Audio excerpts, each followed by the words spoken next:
House Karstark. Their sigil is a white sun on black. Their motto is the sun in winter. A powerful symbol in the north, which bears the brunt. Son of winter. Huh? Son of winter. Oh, son of winter, not sun in winter? Oh, Yeah. I wrote the son of winter. Sun in winter. The Son title's of winter. correct. Oh, I'm so wrong. Anyway, the sun, of course, is a powerful symbol in the north because whenever winter descends on Westeros, the north bears the brunt of that. So the sun is very welcome and necessary, and they'd be rather screwed without it. And Karhold, home of the Karstarks, is among those closest to the wall, so they need it more than most. They're not a new house, but they're nowhere near as ancient as most of the known houses of the north. Yet they are among one of the more powerful, so despite being a bit newer on the block, and newer on the block is still 1,000 years old or so, but they're a rare example of the Starks allowing a house with their blood to be created, right? A complementary, a cadet branch of House Stark in a way. But they're the only one to still survive in current times. There's been a few other cadet branches, but this is the only one still around. This connection is maintained over the years. They've intermarried with the Starks and remained loyal all the while. The events of A Song of Ice and Fire saw that trend continue at first. But since and in part because of House Karstark split from House Stark, the Kingdom of the North fell, and a succession battle, not a battle out in the fields, but a battle nonetheless, a struggle for Karhold, began behind the backdrop of the War of Five Kings. Near the end of A Dance with Dragons, Alys Karstark appears on the scene as well, after Melisandre predicted her coming, but thought it was Arya. It's not exactly unusual for Melisandre to misinterpret a vision. In fact, that's exactly what she said to Jon. She's like, the vision was right, I just interpreted it wrong. But still, maybe she was more right than we thought, because Alys really, really reminds Jon of Arya so much that at one point it almost makes his heart break. So the kinship between Stark and Karstark is very much worth exploring, and that subsequent fallout is a major part of this episode. But not the only part. That's right. We've got all that and more on this episode of History of Westeros podcast. Hello and welcome, everybody. We're back with another episode every week, just about. We have a live stream at 3 Eastern on YouTube, and you can catch the edited version of that up on Spotify or anywhere you catch podcasts, whatever platform you use. How's it going, Sean? It's going well. I wish that one of the Karstarks had been executed by hanging rather than beheading, so that when you were talking about them being new on the block, I could have made some kind of hanging tough joke. But oh well. New Karstarks on the chopping block. Yeah, there's still the chopping block. We could still do there that. You go. Yeah. There's a couple of examples of that going. Yeah. That's a thing we've noted, that the Karstarks have one of their recurring features of A Song of Ice and Fire is getting executed by kings that they were supposed to be loyal to. So yeah, that's it's not the best thing to be known for. But It's not their fault there's so many kings. yeah, exactly. Yeah, right. Or is it? Yeah, well, in part they play a role in that. They definitely, as we'll see, they had a big role in getting the Kingdom of the North started. So yeah, we've got a lot to talk about with that regard. It's one of our longest episode documents in a little while. That doesn't always correspond directly to length. That's what she said. But it often at least approximates that. Shout out to our good friend Nina, who added a lot of helpful notes as per usual to this episode. She has some great thoughts on the Karstarks, on Alys, and some things yet to come. But if you go to her blog, you will find, which is Good Queen Ally with 1L, .tumblr.com, you will find the latest post, which is, how do you think Melisandre will react when she discovers that Stannis isn't actually Azor Ahai Reborn? And what about the Queensmen? And yeah, the Queensmen, that's a great question. It isn't just about Melisandre, it's about the followers that she's convinced that Stannis is Azor. All these people are going to react to that turning around or whatever. Nina, that's a loaded question. That presumes that Stannis is not Azor Ahai. I don't know about that. Right, so we'll have to see how that goes, and you want to read goodqueenally.tumblr.com to see what Nina thinks. If you have questions for us, send them to westeroshistory@gmail.com if you're hearing this episode or watching it beyond not live. But if it's live, why not just type your question in the chat box there? At the end of this one, I'll mention some episodes that relate to the topics we discuss here, because you might just want to stay immersed and have fun staying within Westeros, or Essos, as your interest may take you. Also at the end will be the answer to this trivia question, which is, what is Harrion Karstark's nickname, as given to him by his sister? This is, like I said, this is one of the longer ones we've had in a while. So let's get right to it. First mention. We always like to do a first mention to kind of settle ourselves and anchor ourselves to how this topic was intended to be presented to us in the books, rather than just our full view of their history and all the detailed look that we're taking. So it comes in Bran 6 of A Game of Thrones, as the northern armies are gathering at Winterfell. The Karstarks came in on a cold, windy morning, bringing 300 horsemen and near 2,000 foot from their castle at Karhold. The steel points of their pikes winked in the pale sunlight as the column approached. A man went before them, pounding out a slow, deep-throated marching rhythm on a drum that was bigger than he was. Boom, boom, boom. Bran watched them come from a guard turret atop the outer wall, peering through Maester Luwin's bronze far eye while perched on Hodor's shoulders. Lord Rickard himself led them, his sons Harrion and Eddard and Torrin riding beside him beneath night-black banners emblazoned with the white sunburst of their house. Old Nan said they had Stark blood in them, going back hundreds of years, but they did not look like Starks to Bran. And that's a very interesting line, that they don't look like Starks to Bran, because the Starks have a look. This isn't just like, oh, like this isn't just the perspective of a 7-year-old kid who's like, oh, they don't look like me. Which you might think, and that would be, if that was the case, it would be a thing for a 7-year-old to think, and an easy line to just kind of toss aside. And, yeah, okay, that's a 7-year-old's perspective. But with existing theories put forward by folks like us about looks being maintained over thousands of years, and how there might be a magical element to that, and how that might be related to werewoods, which is in our werewood episode from long ago. We talk about that specific thing. Yeah, that's a really interesting point, that they don't look like that to Bran. I think it's actually meant to tell us something. And yeah, what do you think, Sean? Sorry, I was muted. Sorry. It might be, but it might be multifaceted. And it might be something that George didn't have fully worked out at the time either.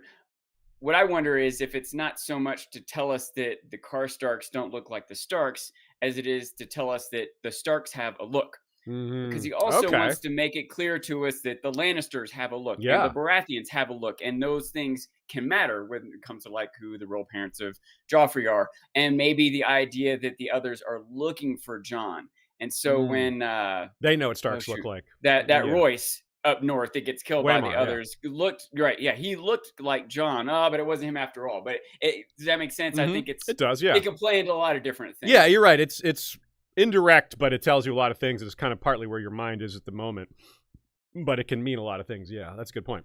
So his sons, of course, are a big deal, and Lord Rickard himself will have a huge role in both the formation of the Northern Kingdom and its collapse, as I said in the intro. His sons, as well, will play a big role in that, mostly in tragic form. It's mostly their deaths that are a trigger rather than the actions they take during life. Not mentioned are quite a few other Karstarks who gained prominence and entered the story after Lord Rickard's execution. A Feast for Crows, A Dance with Dragons, the expansion of the story there, of course, includes us meeting a lot of less prominent members of a lot of houses, and just more houses in general become part of the story. So they're part of the story very early on, and it stays that way. Like, they are a big part of the story at the end of A Dance with Dragons. They're a big part of the story early, and it's consistently that way. The only time they're not really a part of the story is when the North isn't a part of the story, which is in A Feast for Crows. So other than that, they're around. And even then, they're around because they're in the South. There's broken men and hunting Jaime and just survivors from the battles. And yeah, there's a lot. So 2,300 men is what Lord Rickard brings. It's one of the larger contingents. It's not the largest one, but it's very big. And of course, these men will do a lot of damage.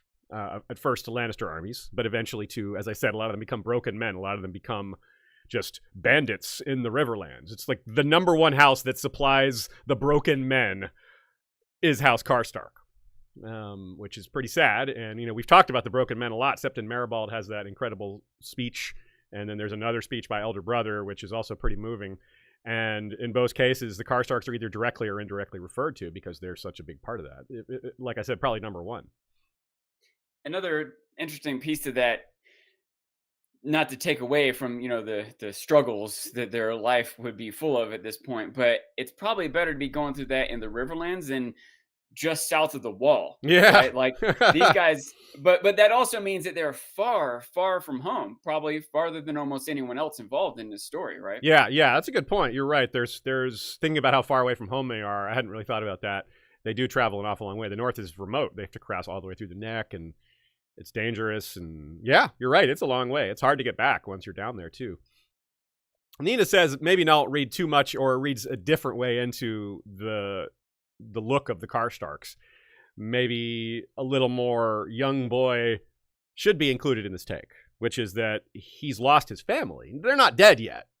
It's just they've all gone. They've all gone south or gone elsewhere. Jon went to the Wall, being the exception. So he is lonely, but they don't seem like family to him. So that is I think that's another way to take it, and it's an accurate way. I think that's a good read, and not one that pushes aside the other takes. I think all these takes we've listed off about this, I think, are pretty valid. Another thought I didn't have till just now, thinking about how Nina put it, is that I don't want to be too negative, but it might be a little bit of privilege on Bran's part. These Karstarks probably look a little more haggard, right? Yeah, they're from farther north. They're probably living tougher lives. They just went on a long journey.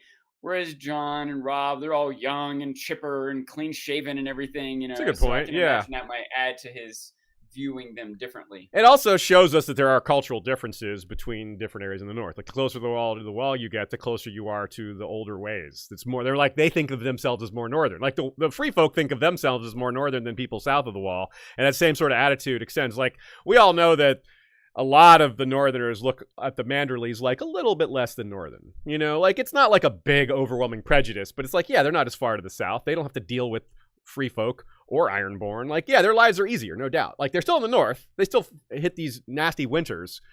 But yeah, there is a difference in what they have to deal with, and that's going to show up in like cultural things, which in turn shows up in how they look and how they dress and how they groom themselves. But to come back to what I said at the intro, yeah, Bran doesn't see them as looking like Starks, but Alys Karstark and Arya are like, Jon is blown away by how similar they are, not just in the way they look too, but in mannerisms.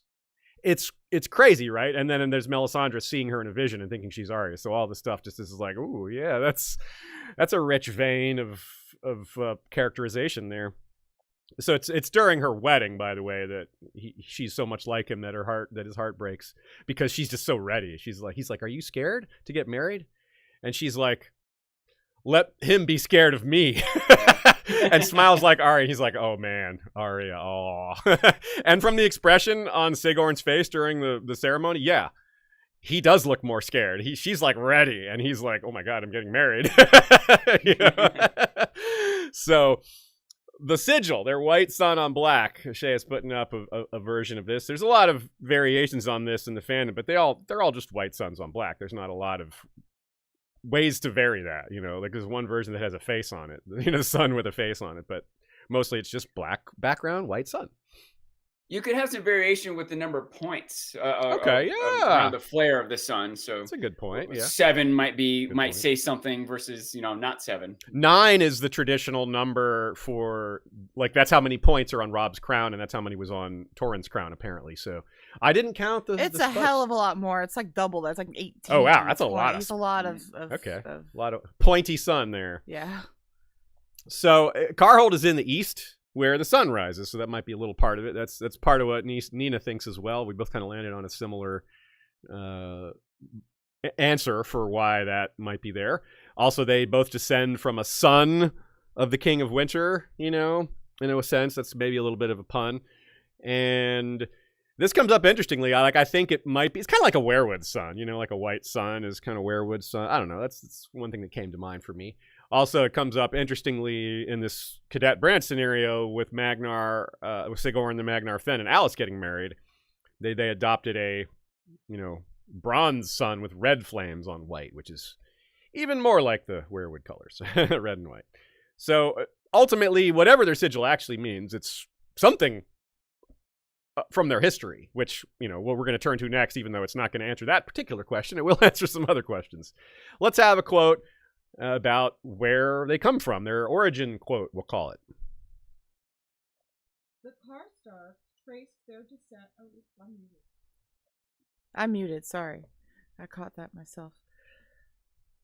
The Karstarks traced their descent to Karlon Stark, a younger son of Winterfell who had put down a rebel lord 1,000 years ago and been granted lands for his valor.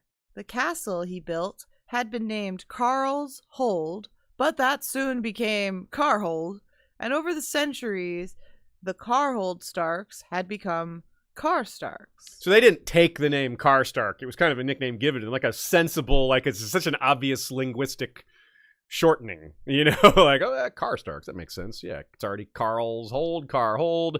All these shortenings happened over time. It just kind of makes sense. But it is kind of noteworthy that they didn't name themselves differently. They were still Starks for a while, but eventually, like, naming... I wonder if they didn't like that. Like, no, we like being called Starks. We don't want to be called Karstarks. We're Starks. But some of them wanted to be named Truck Starks or Motorcycle Starks. Boat Starks, yeah, right? Perhaps the older brother of Karlon Stark was incapable of leading men into battle. We wonder why this younger son of Winterfell was the one that accomplished this task. It must have been a major campaign, given the reward was so large. I mean, thousands of years of Stark history, and the only other cadet branch we know of is the Grey Starks. At the intro, I kind of assumed there's others by saying there have been others, but we only know of this one. So it was rare, even if I definitely do assume there's others, even though we don't know the names, but clearly it was not a common thing. And as I also said before, this is the only one to survive. The Grey Starks have been extinct for a long time. So, yeah, go ahead, Sean. I just kidding. I like your theory about how this might have come about, given the timing of things, right, with the Boltons. Yeah, so it really changed the geopolitical situation. It may have been not just a reward. It may have been like a strategic long-term plan to box the Boltons in, which is, if you look at the map, I was going to pull this up in a minute. Actually, I can pull it up now instead. You got to get a view of it just to see the region, because it's nice to have a visual representation of what I'm talking about. We don't want to take the phrase 1,000 years ago too literally, and we can't, because it clearly isn't meant to be literal. But roughly 1,000 years ago is when White Harbor was built also. So we got somewhere around the year 700 BC, before the conquest. That's roughly 1,000 years ago. White Harbor was built sometime around 600 BC to 1,000 BC, so in that range. And it was also, a quote, 1,000 years ago that the Boltons bent the knee and agreed to give up flaying. Yeah, sure they did. But that aside, they did bend the knee. Whether they kept to that promise or not is a different topic. Point being, it may have been the Boltons that this Karlon Stark defeated. It all lines up very well. And within 100 years of this defeat, you've got Karhold up northeast of the Dreadfort, Winterfell west of the Dreadfort, and White Harbor south of it. Whereas before that, 1,000 years ago, everything east of the Dreadfort was just kind of unclaimed or claimed by lesser houses. So they would have been able to dominate that whole region. And as a part of defanging the Boltons, who have always been the Starks' biggest enemies in the north, giving away some of those sort of unclaimed lands to people that became the two most loyal vassals of the Starks, according to at least some traditions. I think that's meaningful. I think that was intentional, and I think it worked for the most part. Like, the Boltons have been pretty passive until the events of A Song of Ice and Fire. It was, if you look at why Robb fell for Roose Bolton, despite their history, it's because they had behaved for like 1,000 years. People still scared of them, but they hadn't done anything like blatant that they got caught for. They did things. Roose Bolton's very sneaky, right? He's good at keeping it on the down low. Or being local about shady things that they're doing, right? Yeah, Like, yeah. they're not interfering with the other houses around them or anything. So, And there's a certain sense to new houses, creating new houses and expecting more loyalty from them. Because you, as the Starks, as the King of Winter, you created them. You said, hey, I'm allowing you to start this new house, giving you a castle. Of course you're loyal to that house, the guy that gave you all that, right? That's the Manderley's position. Had been the Karstark's position. So maybe the Glovers and the other houses, yeah, they're loyal to the Starks, but they had to be conquered in the first place. They had to be brought in, and their loyalty is more of it's been in place for a long time rather than like we've always been this way since the start. I think there's a little bit of a different vibe there. and even after a long time, it still might be a little contingent. Like, Yeah. we're doing this because one of our ancestors said we had to. I guess we'll keep doing it, right? Yeah. And for the most part, people seem to like the Starks. The Starks have been good rulers. So, there's probably not too many times where they're like, those dang Starks. But it definitely happens. I mean, we're seeing it happen in the current timeline. Like, Lady Dustin was unhappy with Ned Stark, blah, blah, blah. Lots of other examples. Brandon Stark slept around a bit. He probably made some people unhappy. There's plenty of examples. It's just we're looking at 1,000 years instead of, a couple of years. So Karhold is, as we said, north and east of Winterfell. It's on some forested river whose name we don't have, but at the headwaters of that river, which often is how these things are done. It's not that far from the sea, but the coastline is not easily accessible. The area in this region, the shoreline, is called the Grey Cliffs. So it's hard to get down. Like, you can't, it's not accessible very easily. I'm sure there's like ways down, like steps and ravines and all that, but it's not just like you walk east and you hit the shore eventually. When you walk east and you hit a big cliff is what'll happen. We're told fishing is really good down there if you can get down there. So, it's a little bit of extra work to do it. But now the northern coast apparently isn't like that. If you see kind of that part of the north juts out where Karhold is on, and the southern and eastern parts are where the Grey Cliffs are. The north is not, which is too bad for them because that's where the raiders come from. So if they had those cliffs there, they could be protected a little more. But unfortunately, and maybe that's why it took so long for this region to get settled. Maybe it's a really tough place to build, and it took someone tough like a Karlon Stark who had proven himself in battle against whoever it was, possibly the Boltons, someone important. And someone strong, it took them to get this going. And once it was going, they had a castle, and that helps keep things in place. But yeah, you got free folk that can hit that area. You got Skagosi, which definitely back in the day, that was a more risky thing than it is now. So yeah. And whoever lived in that region, there would have been people there. Maybe they weren't, necessarily closely sworn to some lord, but it wouldn't have been completely empty, is my point. It's not the most eastern point in the north, but they are the farthest east of any major northern house. I think maybe Widow's Watch might be a little farther out there, but that's also a lot farther south in the north. And they're not quite the most northern, but pretty close. So they're almost the farthest east and almost the farthest north. The scene where we meet them in that quote where Bran is saying they don't look like northern or don't look like Starks, they're the last army to arrive to join Robb, and that's probably because of that distance. Somehow the Umbers beat them there, who are even farther, but whatever. It's close.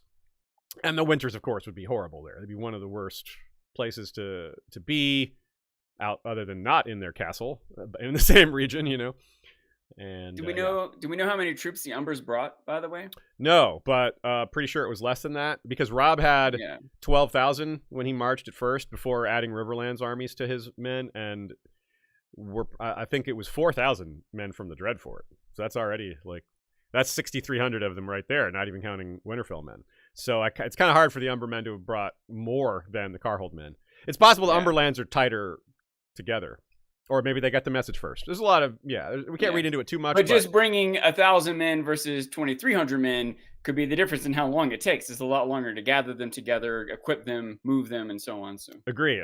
Yeah. So I suspect. And speaking of the Umbers, I suspect prior to the building of Karhold, these lands that are now the Karstark lands were often contested by the Umbers and the Boltons. They'd have been the two most powerful houses in the region, so they would have been, where exactly is the border of their lands, right? Like, I'm sure this is always an issue for all these old kingdoms and houses. Like, you don't necessarily have a clean border. Sometimes you have like a stream that marks it quite nicely, but that's not going to circle the entire region. Like you often have issues of exactly where borders are, and sometimes you put stones down to mark that. There's different ways to mark these things, but these things get argued over and fought over sometimes. We talk about it later, that kind of compare and contrast Karstark and Umber. This is another example that kind of fits, that the Umber might have been a little bit quicker to move. Like he's a little bit more like outspoken and I don't know, aggressive. Brash, a brash. Yeah, that works. Karstark starts off a little slower. He might in the end be just as serious or just as dangerous, but is immediately reactive. So he's more like, they are sort of like a left and right. They do function sort of as Robb's left and right hands in a lot of scenarios, especially early on. And one of them is the more loud, angry, bold, blustery, where the other passionate, is the other is more quiet and intense, but just as dangerous. But I can also imagine that might get him there faster. If he's like, all right, we gotta go. And he might have brought less men than he could have if he slowed down and planned it a little better. And Karstark took his time, wasn't as quick, but maybe did a better job. I don't know. But for the record, both houses complained that too many men were taken. Both houses suffered bringing in the harvest. Umber and Karstark, probably other northern houses too, but in particular, those two are mentioned in particular. So they were very eager to support their king at the cost of winter, at cost of feeding their people. So it was a problem. It was a big problem. So when Karhold was built, I suspect it was a problem for both the Dreadfort and Last Hearth, but probably a bigger problem for the Boltons, because they were the ones who had rebelled so many times, and they were probably who this was somewhat aimed at.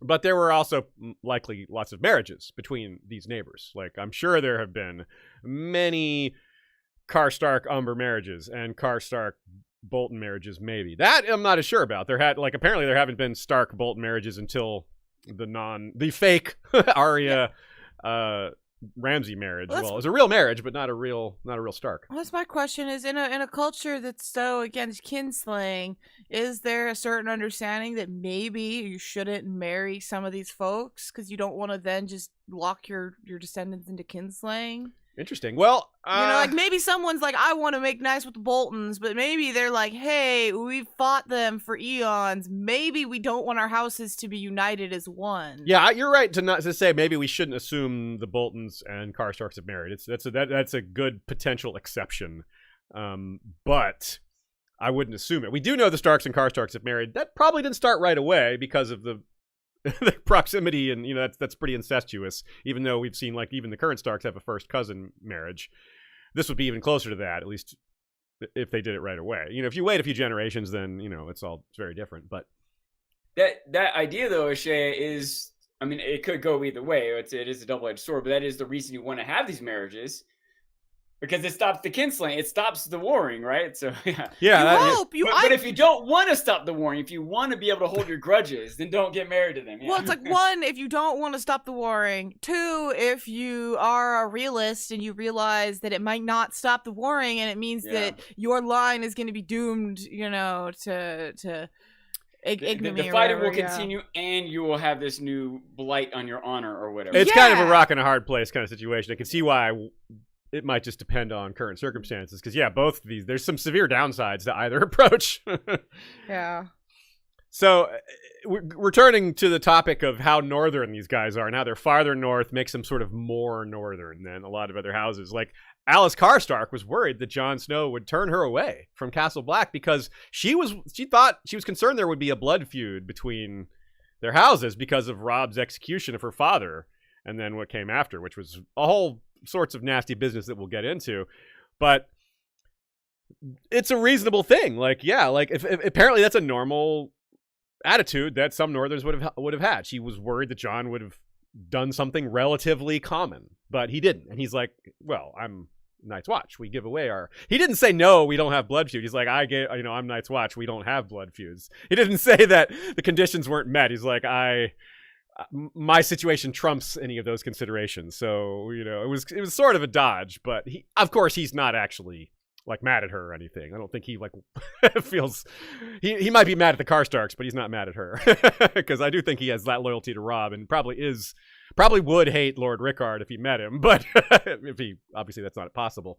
But, you see what I'm saying. I think that there probably is a little wariness there, but it's not personal. I got the idea, too, that she was being, I don't know how to say this. She was like leveling with him. She's like, we've got bigger concerns, right? Like, You're not going to get hung up on, I'm not hung up on this. You're not, right? Like, we're better than this, right? That's how I read it. Yeah, she was. I appreciate that, too, because she's very direct. She's like, look, do we have a problem? Like, let me just address this now, the elephant in the room. And he's like, nah, we don't have a problem. So it also has a role in how they view the South. Like, the more northern you are, the different your view of the South. Like, the more things you hear from rumor and the more, like, the cultures are just different. Just look at how the culture clashes of Beyond the Wall are, and whatever you'd see from, like, the Karstarks would be just that, but, like, a smaller version. It wouldn't be quite so distinct. And Bran notes they're larger. He's like, these are bigger guys. And that's also a thing about being from the farther north. The farther north you go, the larger a lot of the people are, which is pretty much true in the real world. The largest people on Earth are Norwegians, if I remember correctly, and Dutch. Like they're, like it depends on weight and height and things like that. But yeah, at least currently, that's the study I saw. Maybe that's not true, but I read that recently. And it's the same thing in the animal kingdom. Like larger, cold weather animals are bigger because layers of fat protect your internal organs from all that cold. So yeah, and it also, another superstition that Alys's mother had. We don't know who Alys's mother was, but she believed snow during a marriage meant a cold marriage. Like, that's not a southern superstition, I don't think. Maybe it is, but it sounds northern to me. So like, I never heard of that from like Sansa or anyone else. So that's maybe something that is a belief that's held farther north than even Winterfell. I don't know. Now, moving on to the Targaryen era, because unfortunately, we don't know a lot about that time period for most of Westeros, let alone House Karstark. It's kind of an empty period. Honestly, if someone wants to write future stories in Westeros, it's a pretty good time period to pick up because it's pretty untouched, even by George. And I wonder about things from that era. As we're moving past it, I still would guess that there's like been some Karstark skin changers and maybe a green dreamer or two, and you got to wonder how that would have played out. I'm sure they have heart trees there. I mean, that's a given that they built their castle around a heart tree. We don't know that for a fact, but it's 99. We think we can assume it with a 99.9% rate there. And the Grey Cliffs being nearby, there's probably caves there. There might have been some, like if I was a person growing up at Karhold, that might be a thing you go do, is go explore the caves, and maybe you find obsidian. Maybe you find things left behind by the children, old bones, who knows, runes, carvings, cool stuff like that. Access to the greater depth caves that we see Bran have access to beyond the wall. Who knows? Not that I expect they connect, but maybe they do really far down. Not in a way that would affect the story, but if we had a full map of all the caves, they probably connect somewhere. There's been 3 Karstark marriages that we know of. There's probably been more, especially because the 3 that we know of have all been within the last 180 years. During that dead zone of history that we don't know much about, there's probably been a few more. And those would have been marriages. The difference there is those would have been marriages in the time of Stark kings. This is now Stark lords, so a little bit more prominent back then. Karhold existed for roughly 7 centuries before the coming of the dragons. There were surely Karstark men in King Torrhen's host. It was a much bigger host than what Robb brought south, and there were Karhold men in that one. So pretty likely there were Karstark men in Torrhen Stark's host as well. You might understand though why, like early on, the Starks didn't marry the Karstarks because they were still Starks, but they hadn't even probably become Karstarks yet. They were still probably called Karhold Starks. But over time, who knows when, but at some point they were like, you know what, this isn't so incestuous. You've got a whole new name. We can go ahead and do this, right? Yeah. And we want to keep that Dreadfort, boxed in, like we said. Maybe there weren't that many marriages before, but once the Targaryens took over, they're like, yeah, incest isn't so bad, I guess. That's the real trickle-down effect, right? It's not trickle-down economics. It's trickle-down behaviors like that. Trickle-down incestonomics. Yeah, so the first one of these people, of these Stark brides, would be Margaret Karstark, a surprisingly earthbound name. There's no, He didn't put like a Y in there to change it slightly. It's not like Margaret. That would be like, that sounds like something George would do. Margaret, but no, it's Margaret Karstark. So, yeah. Married to Bernard, who is the second son of Winterfell. Kind of like Karlon Stark, but this Bernard was not someone that made other Starks proud. So Margaret was born somewhere between 100 and 112 AC, roughly around the time of Viserys I, around King Viserys the inactive or whatever, all the many different names we called him, and the Great Council, was in 102 and all that. So it's all that region. She might have been born just before the old king's death, or maybe right after it, sometime around then. Anyway, they had 3 sons. Go ahead, Sean. I just wanted to make a joke. We talked about Harrion's nickname. Yeah. I'm wondering if Bernard's nickname was Bernard Dog. Yeah, you can't. He had anger issues. Yeah, you have Bernard and Benjen. You're like 2 Bens. Like, how are you going to... Yeah. And of course, there was a Brandon next, because of course there was. And then an Elric. That one's not as common. We're like, all right, an Elric. It's probably named after Elric of Melnibone, that great fantasy series that has influenced so many. But all 3 of those sons and Bernard were imprisoned by Lord Cregan Stark when he came of age, because Bernard was regent for Cregan, and when Cregan turned 16, he was like, yeah, I'll give you your lordship next week. I'll give it to you next week. It just kept pushing it off, and eventually Cregan got some dudes together and took his title back by force and put those dudes in jail. I don't know what happened to them, whether he sent them to the wall or whether they were let out eventually. No idea how that ended. I doubt he executed them, because that would be kinslaying, and it's not like they were that bad to him. Holding him out of power is not, it was dishonorable, but it's not like they tried to murder him or something. So I think they probably settled it all without violence. As far as we know. Who knows what else went on in the background? Yeah. Many of these little tips of the iceberg that we find out about, that you could probably have a 3-season adventure drama about it. Yeah, this is the Dance of the Direwolves right here. It's a miniature version of the Dance of the Dragons, for sure. I've given it that name before. And of course, we discussed this in our Cregan episode, aka the Old Man of the North. We got a whole episode on him. And you might even might see some Karstarks in House of the Dragon, since it's going north. Margaret's identity is a Karstark that may have driven Cregan to become close to Aranori. Remember, Cregan, that was his childhood, close friend, and he married her, but then she died.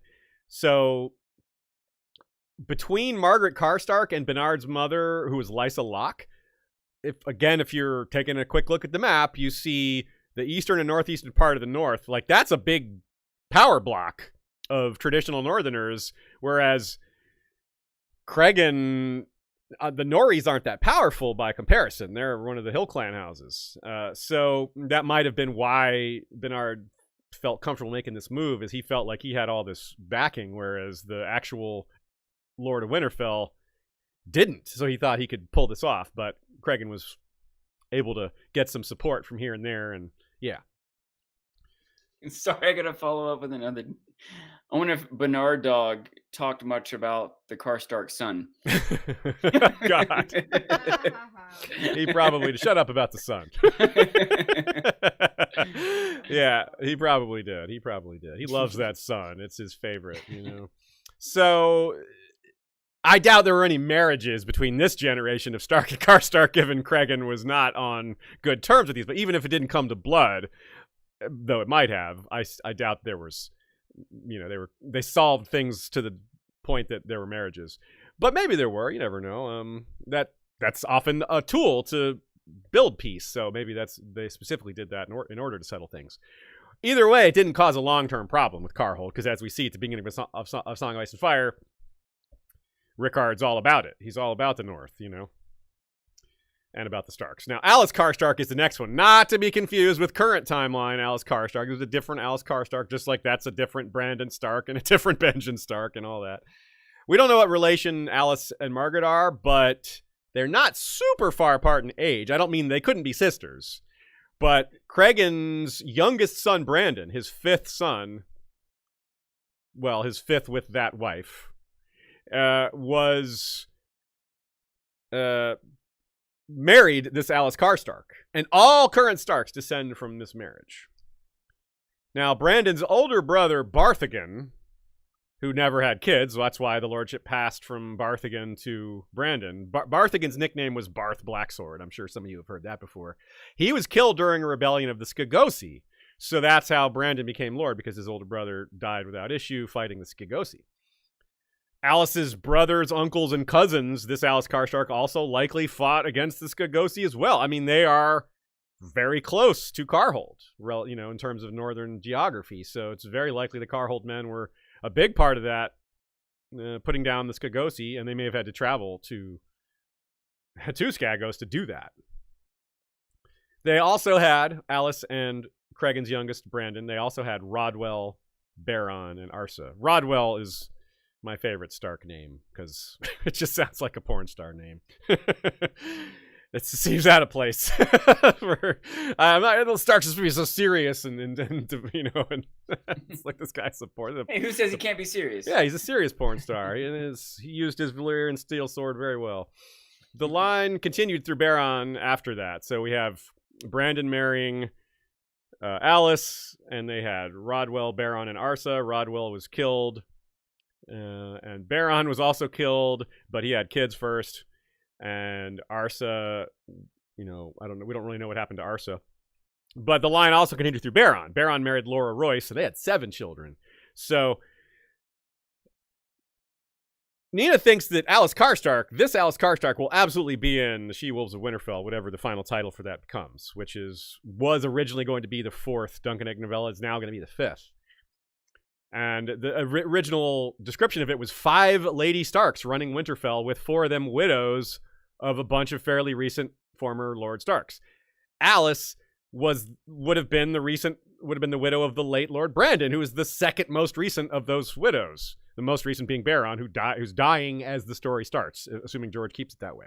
So that's just a great option. Like, George loves, as Nina points out, George loves characters like Olenna and Barbary Dustin and characters like this, kind of older and confident, sassy types. He could go off with that here. There could be like 5 of them, of varying ages, like the oldest to people, like a 40-year-old or even younger than that. Yeah, just all of them interplaying with each other, and a little bit of a power struggle there through their children. That'd be pretty interesting. And so it was their second son, Willem, who continued the line of lordly Starks by having Edwyle, right? So Willem is one of those 7 children through the descent of Alys Karstark. And Willem was killed at the Battle of 226 in the Battle of Long Lake, in the year 226, by Raymond Redbeard, whose descendants are still around. That's who Stannis and Queen Selyse try to make king of the wildlings, because they're all stuck on bloodlines and things like that.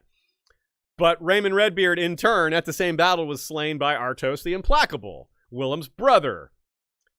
Grandma Alys Karstark was probably still around. She probably would have mourned Willem, but been proud of Artos. That's a pretty straightforward reaction to your grandchild dying and your other grandchild being the hero.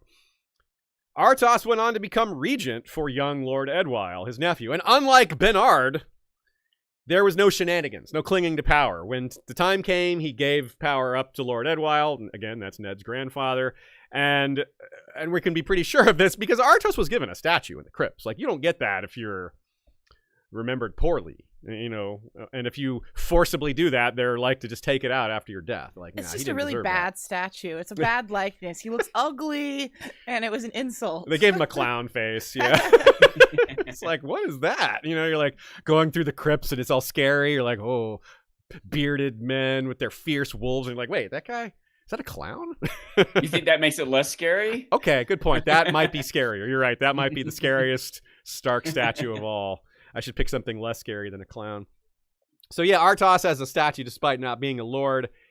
And he was given the hand of a daughter of Karhold. That's why this line continues. This story we don't have to start over to talk about a different Karstark, a different Stark. It just follows the pattern here. So yes, Lysara Karstark married Artos. So We've got another Karstark marriage right then, very close together, relatively speaking. This is why I guess there were more Karstark-Stark marriages back before the time when our histories tell us what was going on at all. Because these three all happened in relatively close succession, so you kind of guess that it didn't just start all of a sudden, and, you know, probably were some before. And then Rickard Karstark tried to marry Alys to Robb, like, when they were young. He maybe was too aggressive about that. He tried to get them friendly when, not like hooking up, obviously, when they were 6 and 8, but he wanted them to become friends. He thought Alys could charm Robb, like, when she was 6. You know, like, all right. I mean, she does seem charming, so, you know, I wouldn't put it past her. I think she could have. Yeah, like, you're right. Like, it definitely, like, he might have been onto something there, but, you know, I guess Ned didn't sign on to that, or Catelyn, and they weren't up for that. But, like, if you look at their pattern, they hadn't betrothed any of their kids, even 7 years later. So yeah, I think Nina points this out too. They weren't necessarily shutting down Karstark. They might not have just been, we're holding off on all marriages. Yeah.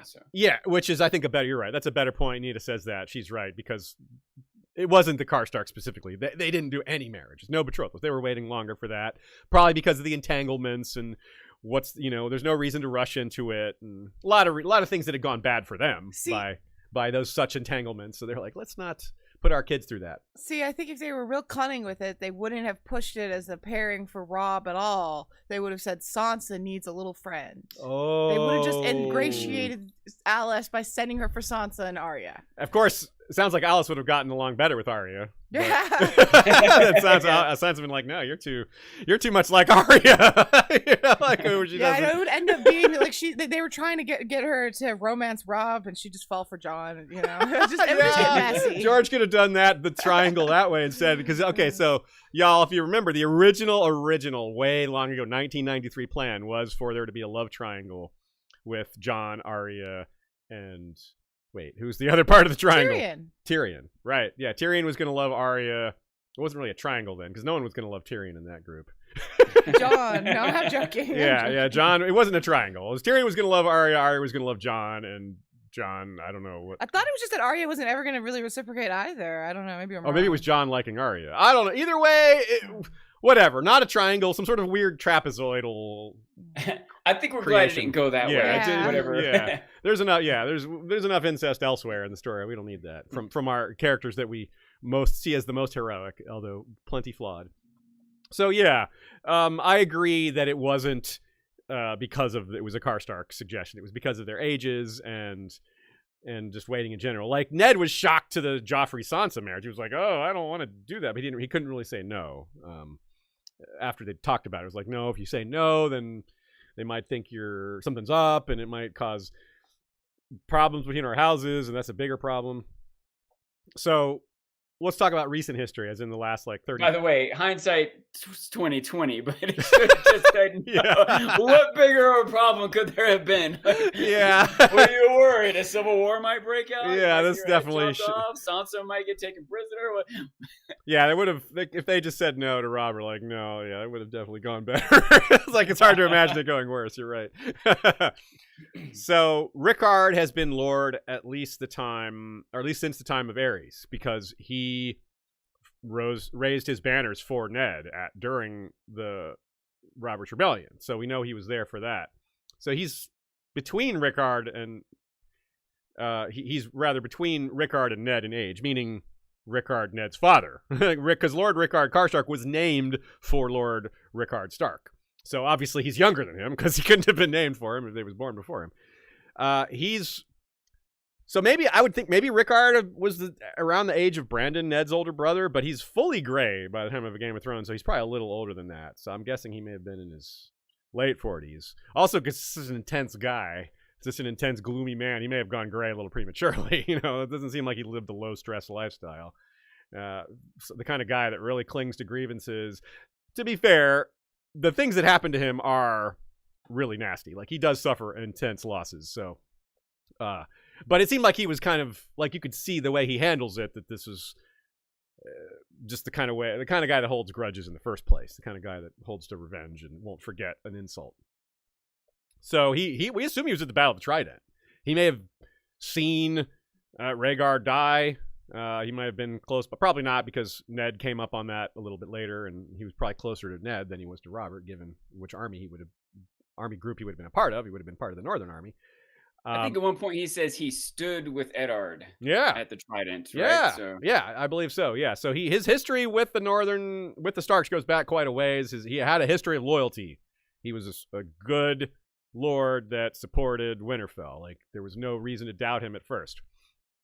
And the Great John's been lord for a while as well. I don't know if he's been lord for as long as Lord Rickard has. I think Rickard's a little older than Great John, but they were also they've known each other for a while. They've been neighboring lords for a good amount of time, and it just shows up in their relationship as the sort of left and right hands of Robb. Now, other kin of Rickard, we mentioned like Arnolf Karstark and his son Cregan and his other son Arthur, who are going to come up in the second half of this episode.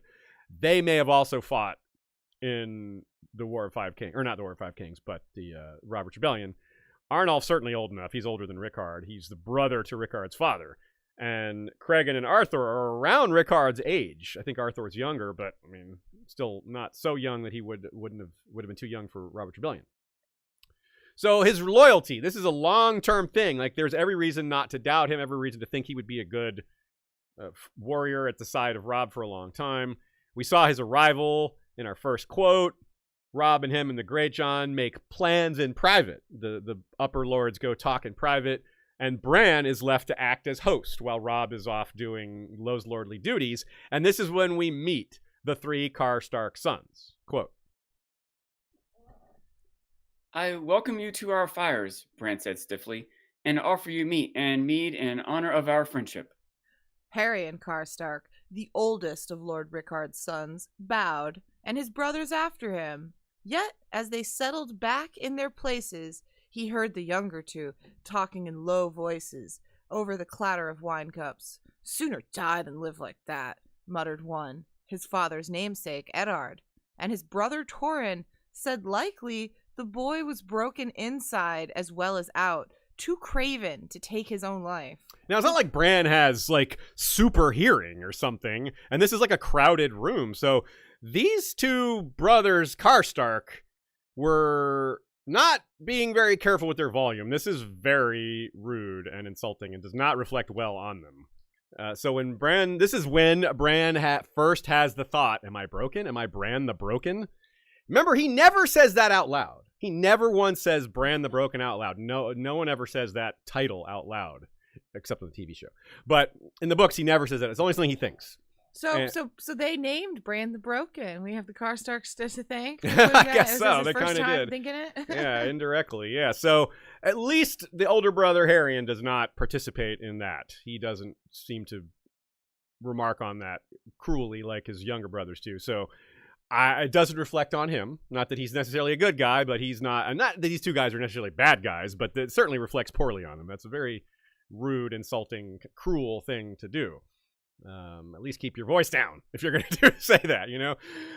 Soon after, they all march south with the host, Robb's army, and Lord Rickard claims one of the towers at Moat Cailin. There's only a few towers there, which means he's kind of shows how he's pretty high up, you know.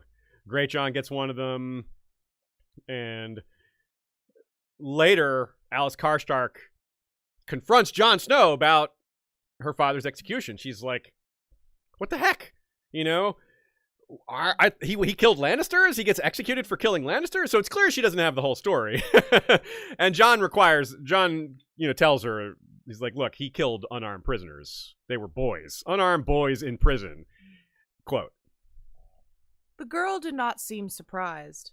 My father never bellowed like the Great John, but he was no less dangerous in his wrath. He is dead now too, though. So is your brother. But you and I are here, still living. Is there blood feud between us, Lord Snow? So not only did I bring that up earlier to point out that might be a northern value that's held more tightly the farther north you go about blood feuds, but she's the daughter of a man that clearly believes in these things. So she was raised in a household where blood feuds are a thing, you know, and that matters. So it makes sense that would come to mind for her. And I love this comparison to Great John here. It keeps coming up. It's like, again, this sort of left-right pairing of Robb Stark's men. Of course, he has other advisors, Blackfish being a big one. But Blackfish isn't a northerner. Blackfish isn't there at the beginning. He's arguably a better advisor. Actually, I'd say it's a safe bet that he's a better advisor. But nevertheless, there's differences and cultural separation there.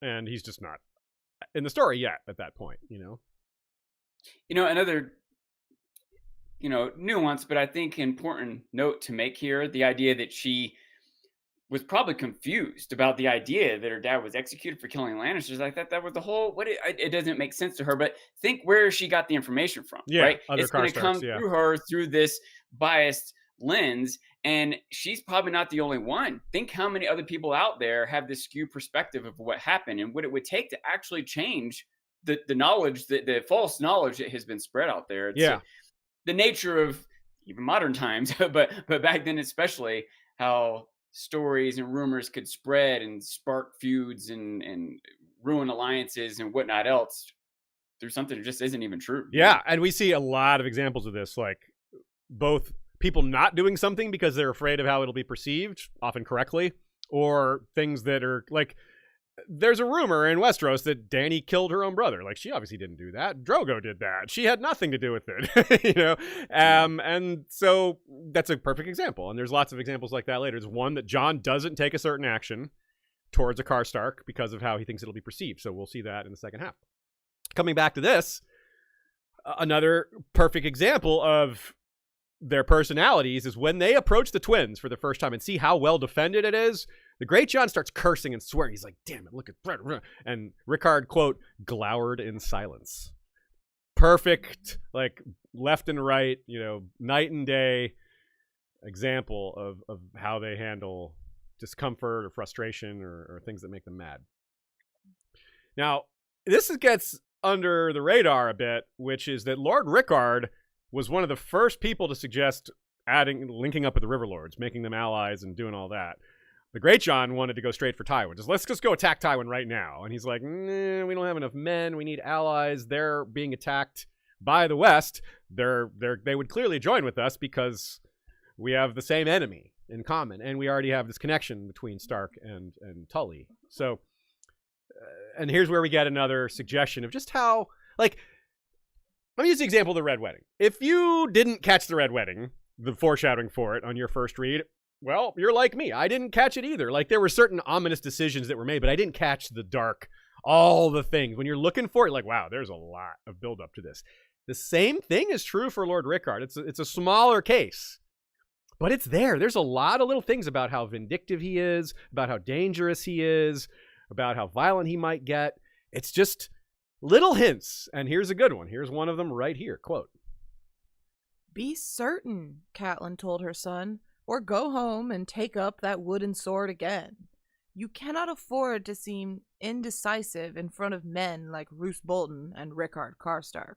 Make no mistake, Robb, these are your bannermen, not your friends." Like, in retrospect, you wouldn't, like, in your first time through, you don't notice that she's comparing him, she's lumping Roose and Rickard together. Like, whoa, well, you're lumping someone together with Roose. That's like, oh, that's a red flag. But like, this early in the story, you don't know Roose is dangerous. He hasn't done a single betrayal thing. He hasn't done anything dirty to this point other than suggest that Barristan Selmy should have had his throat slit after the Robert's Rebellion. It's just, by itself, that's not a whole lot to go on. So it's maybe a little dark or tough, but not he must be a traitor, right? That's not where you go. Yeah, exactly. So Robb later becomes worried about what the Karstark men with Roose will do after they hear he's executed their lord. Ironically, thinks, I got to warn Roose Bolton about what this Karstark's like. No, actually, you're the one who needs the warning because those men are going to join him because Roose is going to turn and they're going to turn with him because they're like, yeah, we're turning. Yeah, let's do that. Indeed, there are Karstark men. This is also an under the radar thing. Karstark men are on Roose's side during the Red Wedding. Karstark men kill their other Northerners. They're with him. Yeah. Not all of them, by no means all of them, but a large contingent of them. And of course, the ambush of Jaime's army at the Whispering Wood, that was a big victory. But it came at a very high cost, especially to the topic we're discussing today. Robb was shocked. He wasn't elated after his victory. Theon was like, woohoo, we won. Yeah, what a great battle. It was so glorious. Robb is has the attitude you want, you kind of want to see. He shouldn't be all like, yay, we won, bloody victory. No, he's concerned about what happened, about their losses. He's thinking of the losses first and not of you. That's something we appreciated at the time. But then we find out so much is happening at once. We find out that Jaime Lannister needs to be kept from Lord Karstark because he'll want his head on a pike. And Catelyn, who is our POV for this, is like, wait, what? Why? What's going on? So they give her the bad news. Quote, Lord Karstark's sons, Galbart Glover explained. Both of them, said Rod. Torn and Eddard. Please say that again. Did I say something wrong? You said Rod. Sorry. Both of them, Rob. Torn and Eddard. No, please say it again. Both of them said Rob. Okay. Both of them, said Rob. Torn and Eddard. And Darren Hornwood as well. No one can fault Lannister on his courage, Glover said. When he saw that he was lost, he rallied his retainers and fought his way up the valley, hoping to reach Lord Robb and cut him down, and almost did. He mislaid his sword in Eddard Karstark's neck after he took Torrhen's hand off and split Darren Hornwood's skull open, Robb said. Looking back, it's ominous that they were already worried about what Lord Karstark might do to a prisoner, right? Like, that hits pretty hard when you're looking back like, oh yeah, they were worried right away that he would go after a prisoner. This one was an adult, and it was the person that actually killed his son, so it makes a little more sense. It's like, okay, this is the actual villain here. When he kills boys later, you're like, well, you lose it. Like, you've lost sight of, like, this is not okay. Like, this is clearly beyond the pale. Like, I can kind of understand him wanting to get the man that actually did it, the actual guy who killed his sons. But just murdering boys later as a way to get revenge is just, almost no reader is going to be like, yeah, that was the right thing to do. So. And murdering your own guards, your own forces, guards to get to them, to murder them. In no way I want to justify this, but I don't know. I don't want to use the word understand, but like, he feels like he has to do something. Does that make sense? He doesn't values, know what he does. He has no other options. I'm not saying it's correct. I think he's arguably insane, but it's so wrong. And even if somehow you could justify it or understand it, you still can't let it go. Robb can't just let this go. Yeah, I think insane is about right. Maybe mad with grief, because I think that's the actual phrase that gets used, and that seems about right, because it is grief. That is what's driving him more so than anything. But also his northern values as, yes, that's, you get revenge on people that do that to your family, no matter the circumstances. It doesn't matter whether they were justified or you were justified. It's purely comes down to the basic, he killed one of mine, or two of his in this case, I gotta kill one or two of them. And it was in fact two that he killed. Plus, and there's another quote later that it makes it easier for him to rationalize this when Catelyn let Jaime go. Yeah. Right? Yeah. Like, how can it be wrong for me to kill them and not wrong for her to let one go? Like, this doesn't make sense. There's other parts that also don't make sense, but you can see how he's rationalizing it in his mind. I agree. And we'll get to that in a minute, but you're totally right. There's a lot of things that just don't add up for him. And you can kind of, if you put yourself in his shoes, it doesn't seem fair. Right. Not that his answer was even less fair. But when we're not being fair. All right, we're not being fair. Yeah. Right. That's where he's gone. Exactly. Yeah. So, and it's actually a little worse than this. Yes, he loses both of his sons. He also loses his son-in-law to be. Darren Hornwood is the other one that was mentioned. That was his daughter's betrothed. So that just killed his two sons and his son-in-law to be. So that was even worse. Like, that part kind of gets lost in the shuffle a little bit, because I mean, the two sons, that's enough, but it was more. So I mean, it wasn't your son. A reference there. Yeah. So Green Fork, meanwhile, was happening at the same time of the Whispering Wood, and now Harrion, the other son, was the only Karstark not there. You had Torrhen and Eddard and Darren Hornwood. These are Robb's personal guard. That's part of why they were in Jaime's way there. As an aside, we don't know, we never do hear who actually takes Jaime down. It's probably a group effort, but it isn't, like, not a single person is credited with disarming or capturing Jaime. It's just, we hear about the ones who died helping that happen, but not the ones who succeeded. That's kind of interesting detail that we never are given. So Harrion is given command of the Karstark infantry, and that is placed under the command of Roose Bolton, which that's bad, as we find out later. Roose isn't betraying anyone yet. He's still trying to win. He's still trying to be a northerner. He's like, well, if my king does well, then I'm going to be like second or third command or highest up in a new kingdom, rather than just one of the most powerful lords in a kingdom that's ruled from the south. So he was in it but he was also wary of their chances and was willing to switch sides, which is, what he did. So he took a high risk, high reward strategy here, making a night attack. Either he comes out looking amazing and beating a larger force, beating Tywin Lannister, and the only way he's going to do that is with some sort of subterfuge, because going head on is just not going to work. Tywin has more men and better men, so he had to do something. He had to take a risk. The risk didn't pay off, but a lot of people think that this was Roose immediately tanking the North's chances, when it was definitely not the case. I'm adamant about that.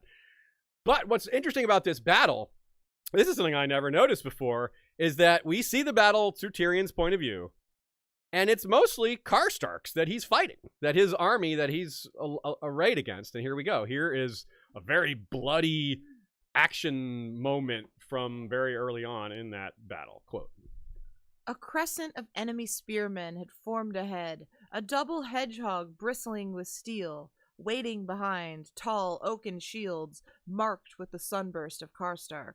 Gregor Clegane was the first to reach them, leading a wedge of armored veterans. Half the horses shied at the last second, breaking their charge before the row of spears. The others died, sharp steel points ripping through their chests. Tyrion saw a dozen men go down. The mountain's stallion reared, lashing out with iron-shod hooves as a barbed spearhead raked across his neck. Maddened, the beast lunged into the ranks. Spears thrust at him from every side, but the shield wall broke beneath his weight. The Northerners stumbled away from the animal's death throes. As his horse fell, snorting blood and biting with his last red breath, the mountain rose untouched, laying about him with his two-handed greatsword. I mean, yikes, right? His two-handed greatsword wielded one-handed, I should say. Harrion would have been nearby. These are all Karstark men there. He's in control of this unit. So maybe even just 100 feet from that, maybe even less from what we just saw, that nasty, like, bloody scene of Gregor just rampaging through the spearmen there. So, yeah, we see that these were all faceless soldiers. We don't know any of their names. Tyrion doesn't know them. Tyrion didn't know Harrion Karstark personally. He just knew that sigil. But if we had seen this from a different perspective, there would have been, more names given to us, and probably Harrion would have been pointed out. But yeah, the battle was a ruse, of course. While this was happening, a ruse directed by Roose. No, not really. Robb was directing the ruse, but Roose was directing this army. And that part worked out really well. So already early on, the Karstarks are paying pretty heavily for their loyalty. We have Harrion wasn't killed, but he was captured. And probably a lot of Karhold men died in that battle. I mean, they were at the bloodiest part. They were facing Gregor Clegane's men. We know that was also a trap laid by Tywin. Tywin expected the soldiers on that side to run, and he would wheel his men and push them up against the lake. And Tyrion's men were right by the lake. So those men, when Tywin wheeled his pikes toward the lake, it was the Karstark men that would have taken the brunt of it. So, not good. And the Karstarks suffered a lot, and they were left under the command of Roose, who withdrew with the survivors of that army and pulled back and was wary for a while until he took Harrenhal. So Rickard doesn't know what happened to his son. He just knows that the Green Fork battle did its job, but wasn't a rousing success otherwise. They didn't win.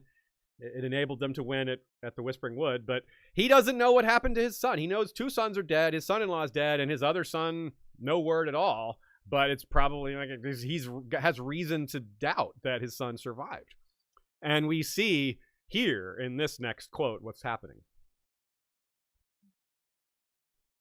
Lord Rickard Karstark, gaunt and hollow-eyed in his grief, took his seat like a man in a nightmare, his long beard uncombed and unwashed.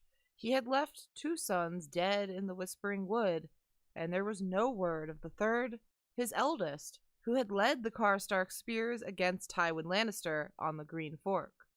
Then things get very confusing for the Northerners, because Stannis and Renly both declare themselves king, and Ned is executed by Joffrey. A lot happens in a short period of time. We see the reaction to the Northern Lords to Ned's death. Obviously, that's through Catelyn's point of view. Robb is very upset. There's a lot of people praying at Riverrun, including Lord Rickard, Lord Blackwood, a bunch of others. They're praying at the Heart Tree. And as we'll see, though, he becomes more concerned with vengeance for Torrhen and Eddard than he has concern for his living children. He does things that put them very much at risk. And the death of Ned Stark clearly doesn't calm him down, and he makes him more, vindictive. From his POV, it's even more about blood. There's even less chance for peace now. They not only killed his sons, at least that was in battle, but this execution of Ned, this was dishonorable and unplanned, and even the Lannisters didn't want to do it. It was, Joffrey going rogue probably at the advice of Littlefinger, but still, reason to be upset. Yeah, not just more vindictive, but more nihilistic, right? Okay, like yeah. he feels like, what's the point of anything anymore, right? Yeah. Like, Ned's dead, Caitlyn let Jaime go, like, my sons are dead, like... One foot in the grave. Nothing even matters. Yeah. Huh? 1 foot in the grave, basically. Yeah. And here comes until this comes forward. And then all of a sudden, Rickard's got something to live for again. In one of the many examples of him and Greatjon being the left and right hands, they are the spearhead for the new kingdom. Catelyn gives her speech about peace and alliance. And, it's not going to bring Ned back. It's not going to bring back Torrhen and Eddard. None of these people are going to, we can't. All we're going to have is more blood and death. And Lord Karstark says, a man has a need for vengeance. That's his short 1-sentence reply. Some more than others. Clearly, he's clearly at the top there of a need for vengeance. And he adds, what did my Torrhen and Eddard die for if I'm to return to Karhold with nothing but their bones? And then the Greatjon stands up and gives that really rousing speech, which he's very good at this sort of thing. This is why you imagined him doing this when war was declared in the first place, Sean. And this is how he was probably back at the Last Hearth. He's like, we should be done with the South. They don't know anything about the North. Even their gods are wrong. Quote. He reached back over his shoulder and drew his immense 2-handed greatsword. Why shouldn't we rule ourselves again? It was the dragons we married, and the dragons are all dead. He pointed at Robb with the blade. There sits the only king I mean to bow my knee to, my lords, he thundered. The king in the north. And he knelt and laid his sword at her son's feet. I'll have peace on those terms, Lord Karstark said. They can keep their red castle and their iron chair as well. He eased his long sword from its scabbard. The king in the north, he said, kneeling beside the Greatjon. From Gregor to Greatjon, both with their huge swords. But Lord Rickard doesn't want his sons' lives to have been wasted, but forging a new kingdom north, he can live with that. That is a thing. That's something that they died for. That's success. But it's still, as we learn later, it's still second place to vengeance for him. That's still more important to him than anything else. But this is something he can get behind. And to be fair, from this point on, Karstark is one of his most important lords and advisors. Until he isn't. Until that all falls apart. At that moment when they're declaring for Robb, did they know yet that Renly and Stannis had yes. Also that's part of why they did it, because they were like, well, because that was one of the arguments. It's like, which king who are we for? We're not for the Lannisters, clearly, but should we pick Renly and should we pick Stannis? And that's why Greatjon is like, screw them all. Let's be our own kings again. And they're like, yeah, great idea. Yeah. Which is the odd part being the Riverlanders are in it. And they're like, yeah, we're joining you. And like, wait, the Riverlands this is the Kingdom of the North and this Riverlands. That's not as clear there. It is from Catelyn's point of view, because and houses who had never been ruled from Winterfell lay their swords at his feet. So it was also, that's another thing that probably makes Rickard a little proud, is that it's not only a new kingdom, but it's a bigger kingdom of the North than the prior Kingdom of the North was. So yeah, that's something. That's definitely something. Okay, let's take a little break here. let's shout out some of our amazing supporters here. And we want to let you all know that if you join us on Patreon, that's www.patreon.com/historyofwesteros, you can get a cool nickname and not have to hear ads in our show, even ads like this one, which we don't necessarily consider an ad, but you wouldn't hear this. If you were listening on the Patreon version, you would be past this point already and getting maybe already into the second half of the episode. But Sean has prepared some names that we have given to some of our great supporters to read off because we like hearing these fun names. I hope some of these patrons listen live so they can hear us doing this. Yeah. And we got a few here today, including a special one. Always do a few old and a few new. We've got Lady Commander Lady Megan of House Yenzer. Nice. Here's a big one here. Lord Darien the Daring, wielder of the Valyrian steel sword Wisdom, Lord of House Hollingsworth and the Hollyhold in Dorne, power and knowledge. Styles of Raventree. Coldfish the Steelbender. That's codfish. Before it breaks. That's codfish. Sorry. Codfish the Steelbender before it breaks. Lady Bobby of House Mitchell. And our most important patron of all, Lady Rita of the Coppermane, the Unbound. Dance the Fervor. Aw, That's how Sean's sweet. wife. For those of you all who don't know. Anyone who's like, hey, I thought I was the most important patron of them all. No, Sean Yes. is very biased. Yes. Of course he says that. Very sweet. I also want to shout out my Twitch streams almost every Friday. I do a game stream on Twitch. That's twitch.com/historyofwesteros.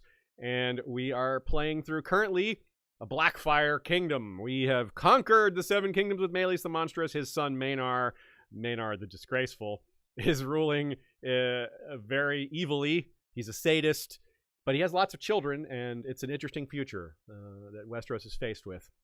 Lots of intrigue, lots of fun. I always like to role play the character. If he's a sadist, I play him sadistically. If he's a good guy, I play him to be a good guy. If he's something in between, I play him that way. So lots of fun stuff happens. Lots of fellow historians hanging out, having a good time. That's every Friday at 6 Eastern. Let's get back to it. Theon, like Bran, sees Karstark men through the telescope after he's taken Winterfell, though not many, since most went south. So there's Karstark men in the group gathered by Roderick Cassell and Clay Serwyn, who are trying to take Winterfell back from Theon. And, of course, those men are betrayed by Ramsay Bolton. And, however, this is one of those battles, we talked about this at the time when we did Valar Reretus. It was like 200 cavalry sneak attacking 600 infantry. Now, you would, even despite the numerical superiority, 200 men on horseback is probably going to beat the 600 men on the ground because the horseback gives you a huge advantage. Not to mention the fact it was a surprise attack. And these were probably better fighting men, too, because this was Bolton garrison, and Roose probably is more cautious about who he leaves behind than Robb, who was very aggressive about taking his best dude south, along with most of the other houses. So this is one of those battles. It's hard to believe everyone was killed. There's got to be a few witnesses to what Ramsay did here. A few Karstarks are probably among those. Who these people are, where they are now, is impossible, if not to say. Like, I just don't know. But they probably just went back to Karhold. Where else would they go? So, still, there could be, the point being, there could be eyewitnesses amongst the Karstarks to some of the dirty things that Ramsay and others did. Like, someone could say, no, that was Ramsay, not Theon. Because that's the lie that the Boltons are pushing, that Theon did this. Which is an easy lie to make. It's a smart, cunning lie, because Theon did do a lot of it. Like, he did do most of it. He just didn't burn the castle and kill everyone in it. He just killed, some of them and didn't do any of the burning. So a lie mixed in with a bunch of truths is much more believable. Exactly. A perfect example. That's what made it a cunning lie. It was very believable. But there are potential witnesses to undo that later. Now, meanwhile, of course, while that's happening with Theon, the War of Five Kings is raging, and before the Northerners learn that Robb has lost Winterfell, there's some other things going on. First, he offers peace with the Iron Throne. Now, the terms aren't friendly. They're designed to be rejected, But Lord Rickard is so mad that there's even an offer being made that he storms out of the hall before even hearing the terms. If he had listened to them, he'd be like, oh yeah, they're never going to accept that. It was a strategy. It was optics. It wasn't of like, this is a genuine offer. But that goes to show just how in his head Rickard is. He won't even, just the notion of peace is so offensive to him that he walks out. And then Edmure adds to this unease that comes from Lord Rickard storming out. Quote, I'll wager there were others who felt the same as Lord Karstark, her brother Edmure declared. How can we talk of peace while the Lannisters spread like a pestilence over my father's domains, stealing his crops and slaughtering his people? I say, again, we ought to be marching on Harrenhal. Robb answers that like, we don't have enough soldiers. Like, logistically, it's just not going to happen. It's just, we can't. And so, unfortunately, though, it's not the only time Robb's intent isn't made clear to his subordinates. In this case, he might have been trying to conceal that. He doesn't necessarily want his army to know that they're too small. But he doesn't have to tell the whole army, just some key leaders. Right. If he just told Edmure and like 3 other people, and it is part of like the modern military, at least American military, commander's intent is something they talk about a lot. Because if you just have these blanket orders, and if something happens, like communications are cut off or the group is split or the commander dies, the soldiers need to know what they're supposed to do next. So if you say, we have to capture this hill so the helicopters can land, but then you see the helicopters get shut down and the commander dies, like, oh, well, maybe we don't capture the hill now, right? Like that, you understand we're not going to make these sacrifices if we can't land helicopters anyway. So, but Robb didn't let his intent be known. He just kept it all secret. He was trying to be tricky. Maybe it would have worked, but you gotta trust and communicate with your subordinates, Yeah. So he does say he's going to go speak to Lord Karstark to kind of explain the deal to him. He says it would be really bad to lose him. Sigh. Yeah, it would be really bad to lose him, Robb. Indeed, it would be. So yeah, that's ominous. So Lord Rickard, but despite that, it's still a while before things really come to a head. Lord Rickard stays with Robb throughout all these campaigns in the South. He's credited with personally killing Sir Stafford Lannister at the Battle of the Camps, drives a lance through his chest. And this is the one where they sneak up on that host in the east or in the west where they have no sentries because they're so deep in the west that it's insane to them that a northern army would show up and attack them. But thanks to Grey Wind and getting around some barriers, they're able to sneak up and do that. And after this battle, there's further talk by Robb of ransoming Jaime back to Tywin, and Rickard loudly objects. He's like, no giving back Jaime. No way.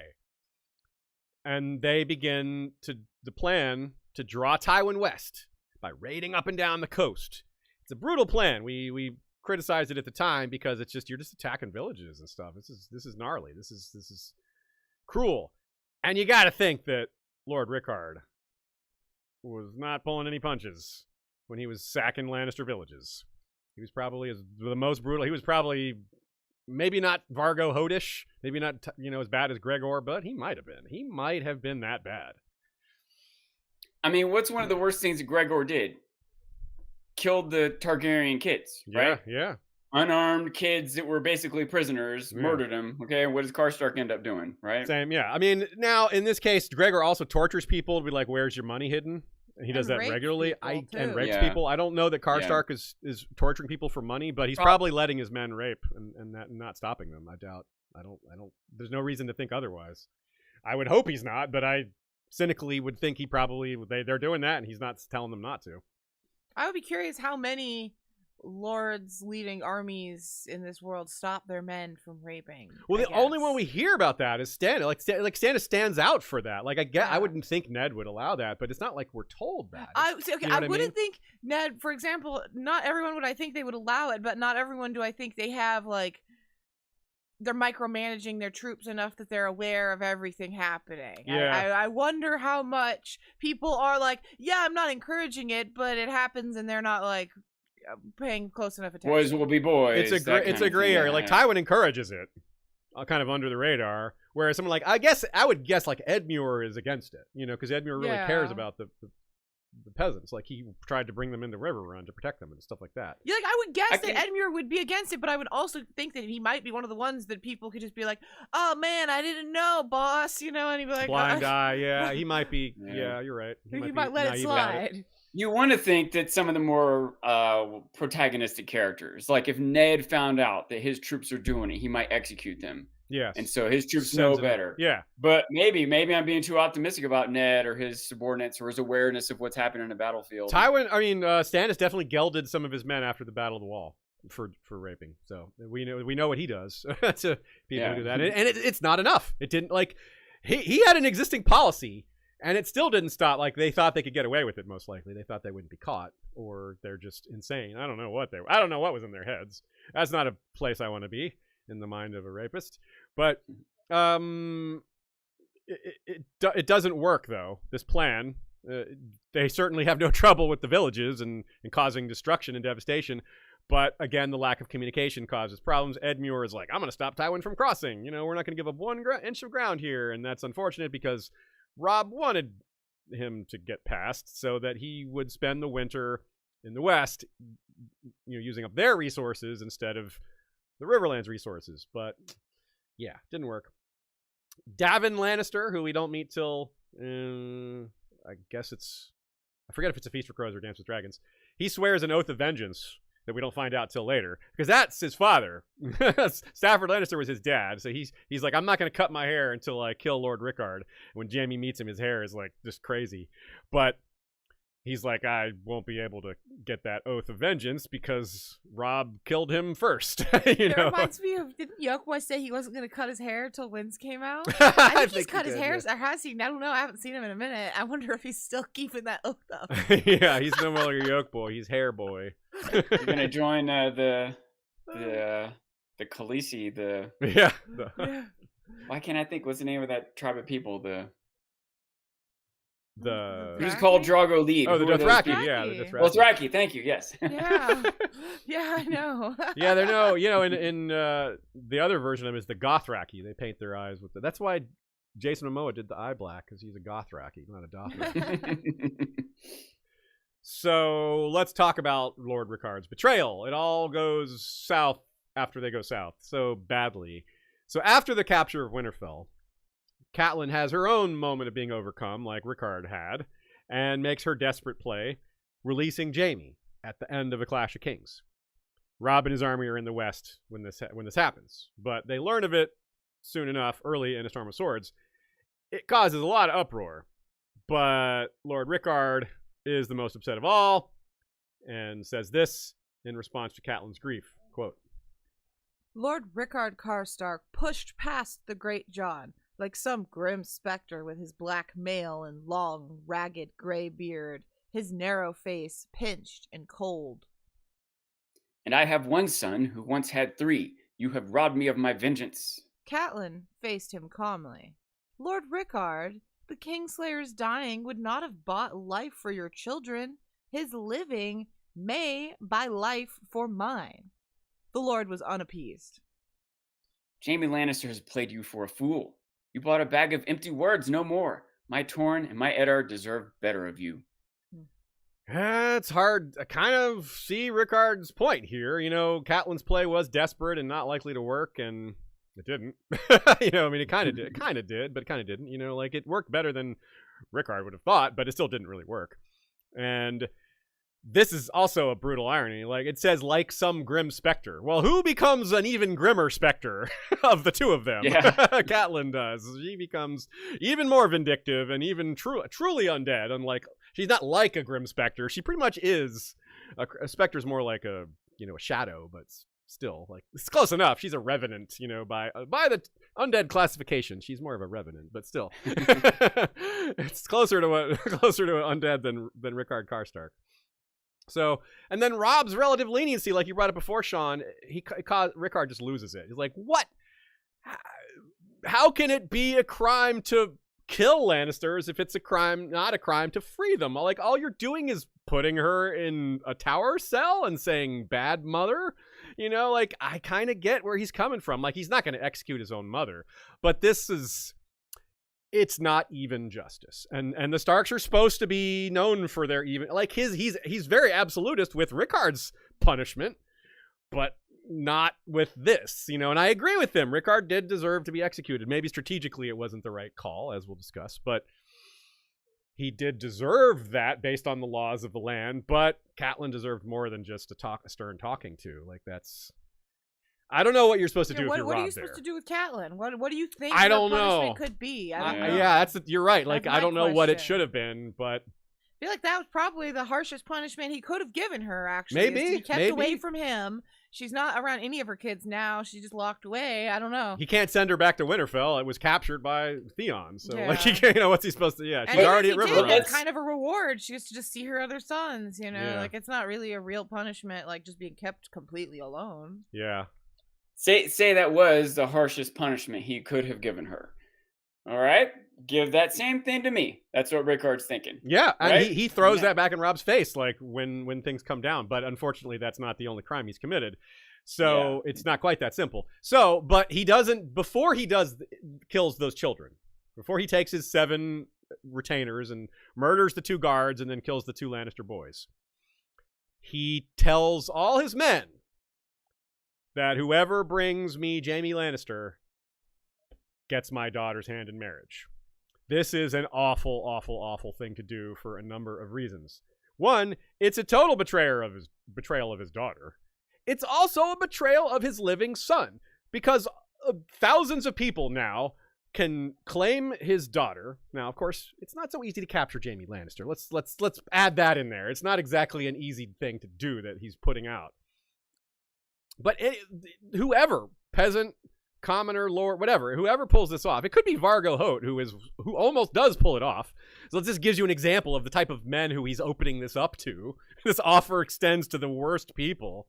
Like, what if Gregor Clegane had given him the head of Jaime Lannister? Are you going to give Gregor Clegane your daughter's hand? Really? Like, is that really what you're setting yourself up for here? So, and this is why it's a betrayal of his son, too. Because anyone, it's succession law 101.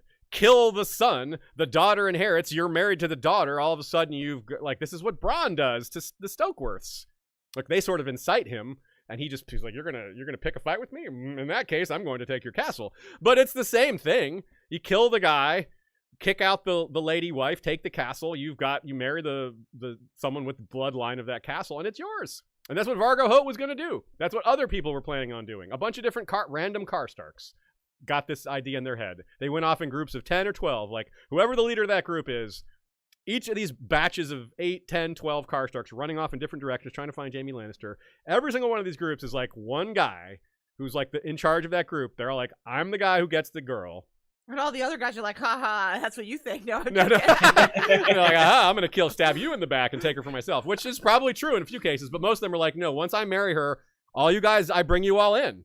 I hire you as my staff. You guys are my personal guard at Karhold. We're all going up. You guys become my entourage, Yeah, you'll be my Castellan. You'll be the master of arms. Yeah. I'll marry you off to other, sublords, daughters in the realm. And yeah. You guys just have to keep in mind, we've said it before, this is an important part to remind ourselves again, lordship in Westeros is like godhood. It's like being a lesser deity. You're so powerful. Different sets of laws apply to you. Different sets of standards apply to you. You have wealth undreamed of. And I remember seeing this from a medievalist.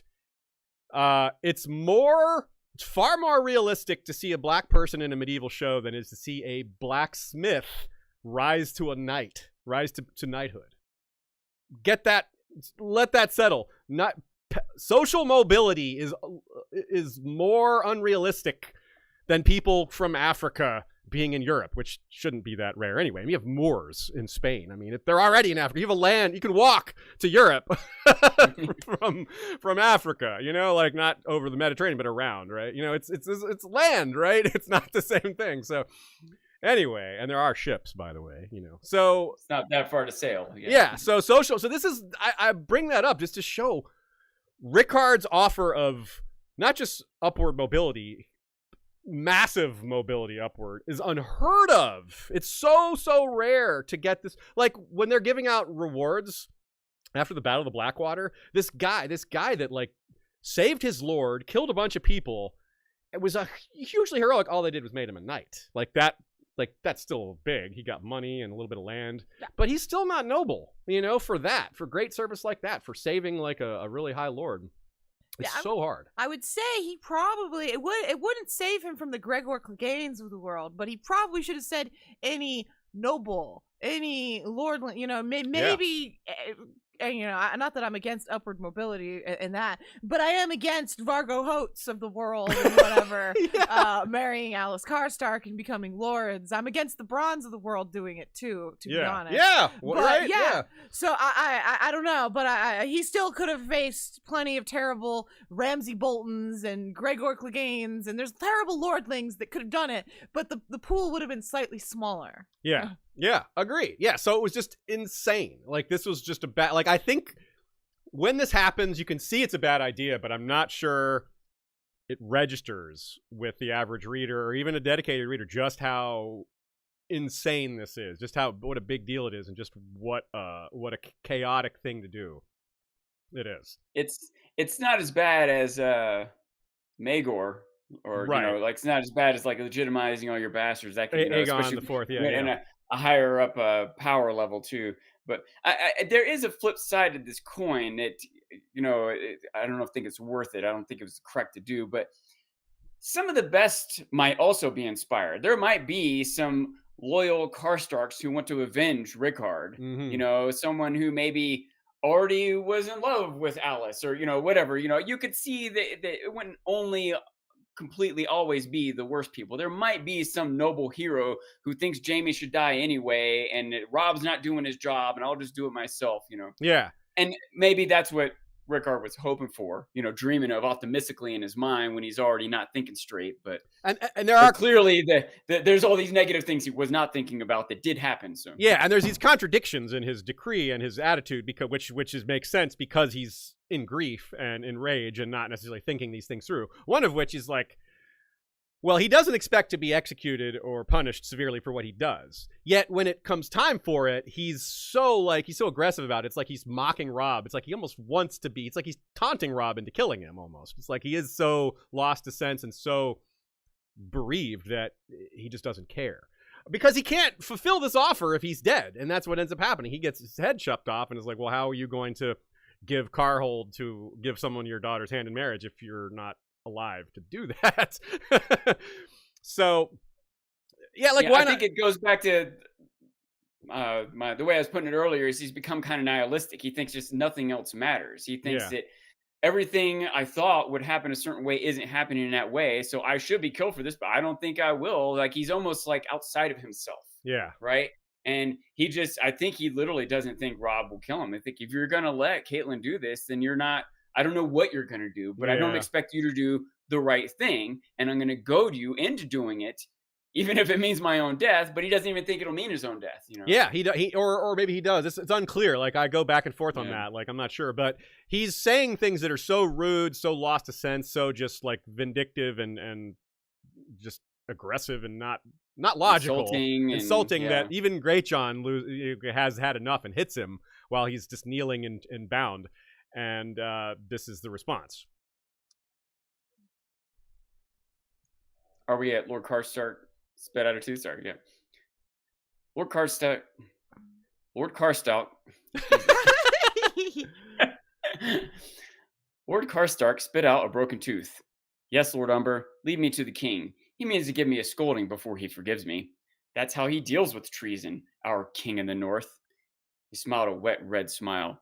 Or should I call you the king who lost the north, your grace? Yeah, like, this is not what you say when you're trying to save your own life. He's clearly... Now, a minute later, when he does... Not a minute later, because it's the next day that he's executed, Robb thinks about it.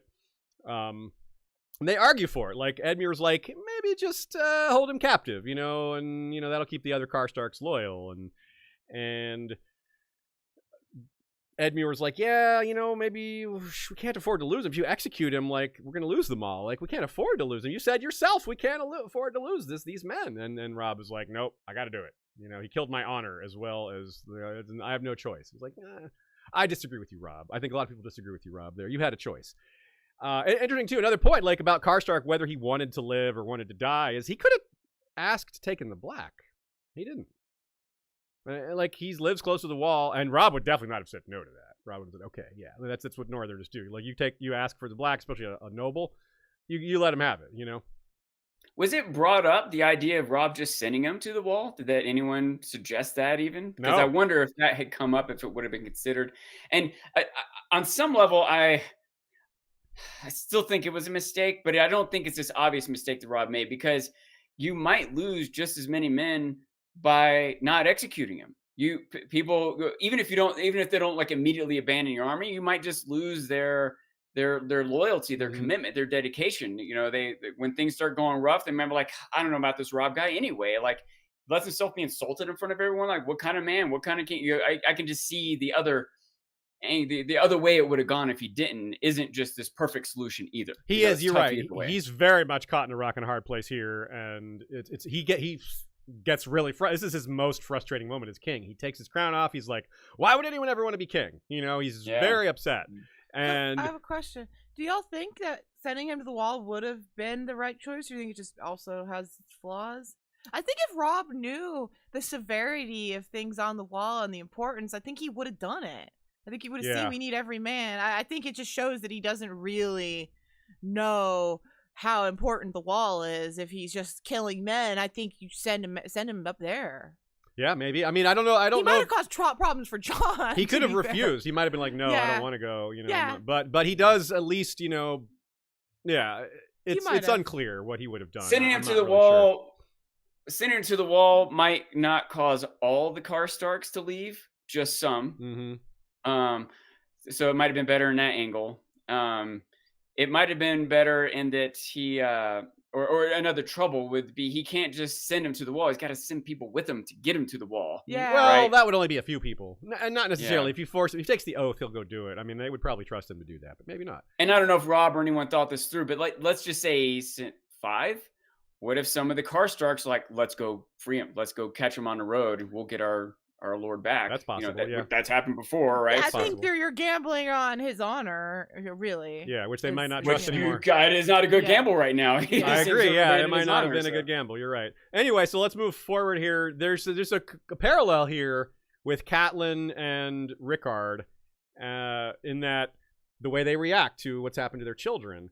And part of Robb's leniency is because, as we discussed, there's not a lot of things he can do to his mother. But the other part of it is that she actually owns up to it. She's like, yeah, I did it. Here's why I did it, and it might work. Rickard argues. He's like, no, what I did was right. You know, I killed those 2 guards. That's fine. Like, they were who stands between a man and his vengeance? Like, I had the right of vengeance for that. He just acts like vengeance is like this pass to do whatever. You know, he's like, no, vengeance. Not vengeance. No, I gotta, you know, it's like, play the vengeance card, and they're like, oh, you vengeance? Okay, go right through, sir. You know? And you know, it'd be critical, because in another scenario, if guards had abandoned their post, he would have thought the guard should be executed. Yes. He wants vengeance. He thinks the guard should get out of his way. You know? Yeah. Like, what guards just step aside? Like, oh yes, go ahead, kill the prisoners. Yes, if you had just said vengeance up front, you know, that would have been fine. You know, but where's your vengeance pass? You know? So, and these are these are children. These are not men. It still would be bad if they were men or women, but these are children, right? These were like 12-year-olds or something like that. And so they know it was wrong. And think also of at the end of this book, Storm of Swords, where there's a similar moment where Barristan and Jorah are brought before Dany to apologize for what they've done, for their deception, for the things they've done. Barristan apologizes. He owns up to what he's did. Jorah is like, no, it wasn't me. I had to. Like, it was his fault. Did you think of this guy? Like, why not blame him? He's just like, I've done everything for you. He just expects to be forgiven, doesn't apologize. It's a bad look. He handles it very badly, and Barristan handles it very well, and Dany responds accordingly. She forgives Barristan and sends Jorah away. You know, if he had groveled properly, he doesn't have to grovel, but if he had apologized properly, she would have probably been moved, because she was on the fence. We're in her head, and we see that. And we're not in Robb's head, but I feel like if Karstark had said the right things, and certainly not just thrown it back in his face and mocked him for losing the North, like that's not much coming back from that, I think. Yeah. So anyway. Also, a lot of that was public too. If they were in a private room and Karstark did these disrespectful things, maybe Robb can let him get away with it. Yeah. But not when everyone is a witness to it. Yeah. You know? Yeah. And so when it comes to the moment, the morning, it's raining and it's cold and it's dreary and the execution's about to happen, Rickard finally softens a bit. It's the next day. He's slept on it, I guess, and here's what he says. I was named for your grandfather. I raised my banners against King Aerys for your father, and against King Joffrey for you. At Oxcross, in the Whispering Wood, and in the Battle of the Camps, I rode beside you, and I stood with Lord Eddard on the Trident. We are kin, Stark and Karstark. That quote we read earlier that Ashea read about the history of Karstark, the Karhold and Karlon Stark and all that, that is a thought Catelyn has right at this moment, right in response to the declaration that we are kin. And Catelyn's like, yeah, he's not wrong, blah, blah, blah. It goes back 1,000 years. And it's still a stretch. This wouldn't be considered kinslaying. It certainly wouldn't be considered incest for their children to marry, which he was pushing for. In fact, he was pushing for his daughter to marry Robb. So, specifically Robb. So it's not, this is, to me, he is actually trying to save his life here. Whereas the night before, he was so bereft and mad that no matter what happened, he wouldn't have cared for. Now he's like, I kind of want to live. He's too honorable, too proud to push for it too much. He's not going to beg. He's not going to cry, but he's going to make an argument. I don't know if I completely agree with you. Okay. For one, I don't even know if he knows what he wants or expects or is saying, but I think he's still, I don't know how to say this. He's trying to make it seem like Robb's making a bad decision. He's like, I'm this close, loyal ally, and you're going to kill me. I don't even think he's necessarily expecting him to not kill him. He's trying to make it more clear to everyone around that Robb is making a mistake. That I was justified. You should have let me do this. I'm your close ally. You can kill me, but he's almost hinting at, but you'll be a kinslayer. Oh, he doesn't hint at it. He says it. He says, kill me then and be cursed. Yeah, when Robb right. says no, yeah. he's like, no. He's like, well, this kinship didn't stop you from betraying me. That's right. I think he's still, Now, Robb has the correct argument back, but I think that he's still trying to argue that Robb is making errors. Yeah, and I think he's right. Robb did not handle the situation well. He put like his father. He put honor above winning, which is you just can't sacrifice winning. Apologizing. That's the thing. None of this is. That's why I don't think he's softening per se. He's not saying you're right. I shouldn't have done this. He's not saying that. He's still trying to rub it into Robb's. Yeah, you're right. He never does apologize. Yeah, I mean, he's also, if he actually cared about the stability of the realm and about the success of the North, he wouldn't badmouth him up to his grave. I agree. Would want Robb to have stability, right? He wouldn't do that. So yeah, he's not thinking about anyone else but him and his close kin. Only his men. That's why I made the point earlier that he is clearly more concerned with his dead sons than his living children. His actions put them at risk, his house, his kingdom, all those things, and it's all about vengeance. Yeah. Yeah, I was going to say, that's part of, I think, what he's doing here is more so than hoping that Robb will suddenly change his mind. He's trying to make sure everyone around goes to get Jaime. Robb's messing up. You need to go get Jaime. Yeah, I think that's at least part of what's happening here. It's I was justified in this. Jaime needs to die. You can kill me if you want. You're a kinslayer or whatever, but I want everyone to hear, I was justified. You need to get vengeance for me. Yeah. And that does sort of happen. The Karstark men, as soon as he's executed, they start leaving right away. And Blackfish tells them, and this is the conversation they have, quote,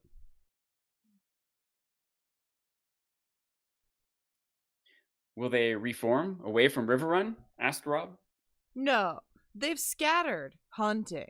Lord Karstark has sworn to give the hand of his maiden daughter to any man, highborn or low, who brings him the head of the Kingslayer. So that's Robb finding out about this decree that Karstark had issued before he was executed and even before he was condemned. It was before he went to go kill the prisoners he did this. So again, really a huge deal. Consider, just to return to this topic for briefly, the idea of what he's offering. Consider that you are a Karhold person. You're born there. You've lived there all your life. People not only don't have much social mobility, they don't have much mobility, period, in terms of moving and living under a different lord.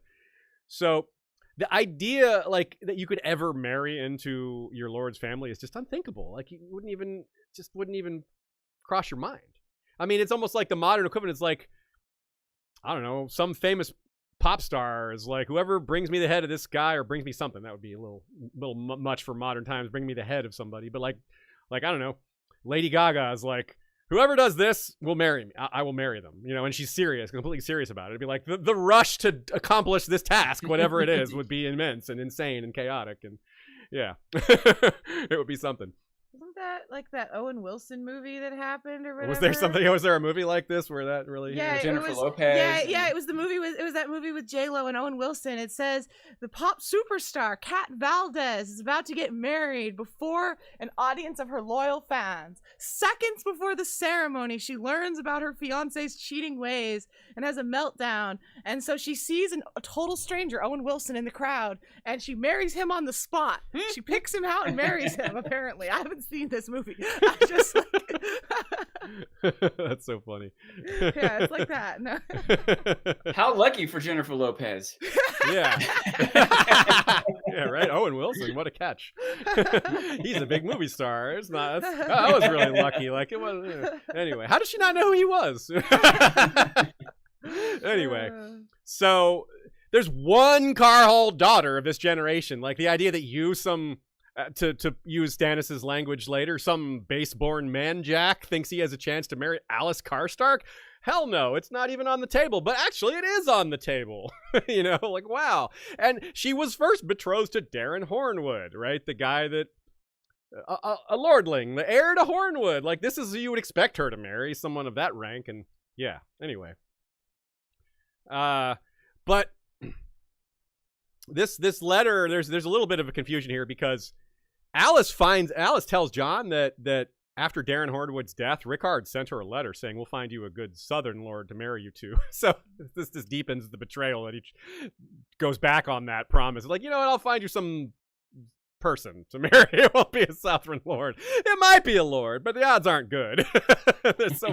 Because I opened it up to anyone. Yeah. Maybe Rickard just assumed it would be a lord. Like, who else is going to capture Jaime? Like, it could have been a random person, but he just, again, we're not going to scrutinize this plan that he clearly didn't think through very much, because he clearly didn't think it through very much. So, anyway. Let's talk about these hunters and broken men.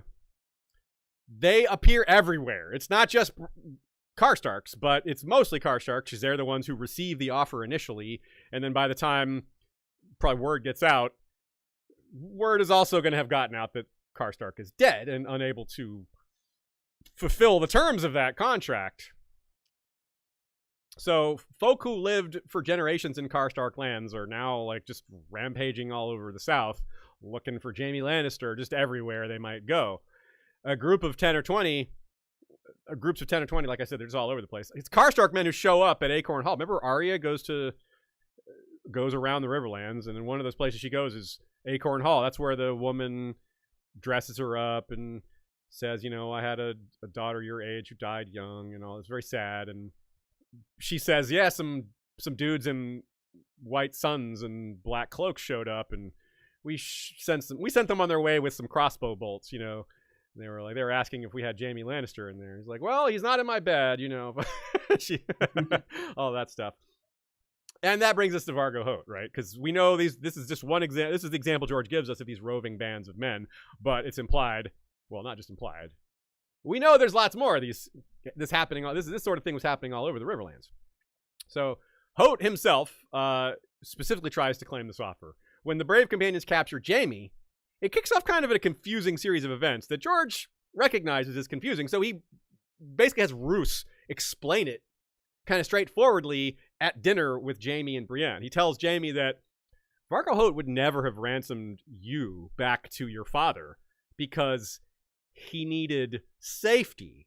And that's what Karhold was going to get him. He was going to trade Jaime for marriage to Alys and then go flee north where Tywin couldn't get him. He was actually going to double cross Tywin, collect the ransom, and then not deliver Jaime, which is like, whoa, what a planned heist that is. You're going to abscond with money from Tywin. You think he's going to forget about that? He just really expects that distance to protect him, which it might have, but I don't know about that. But he of course, it never came to pass.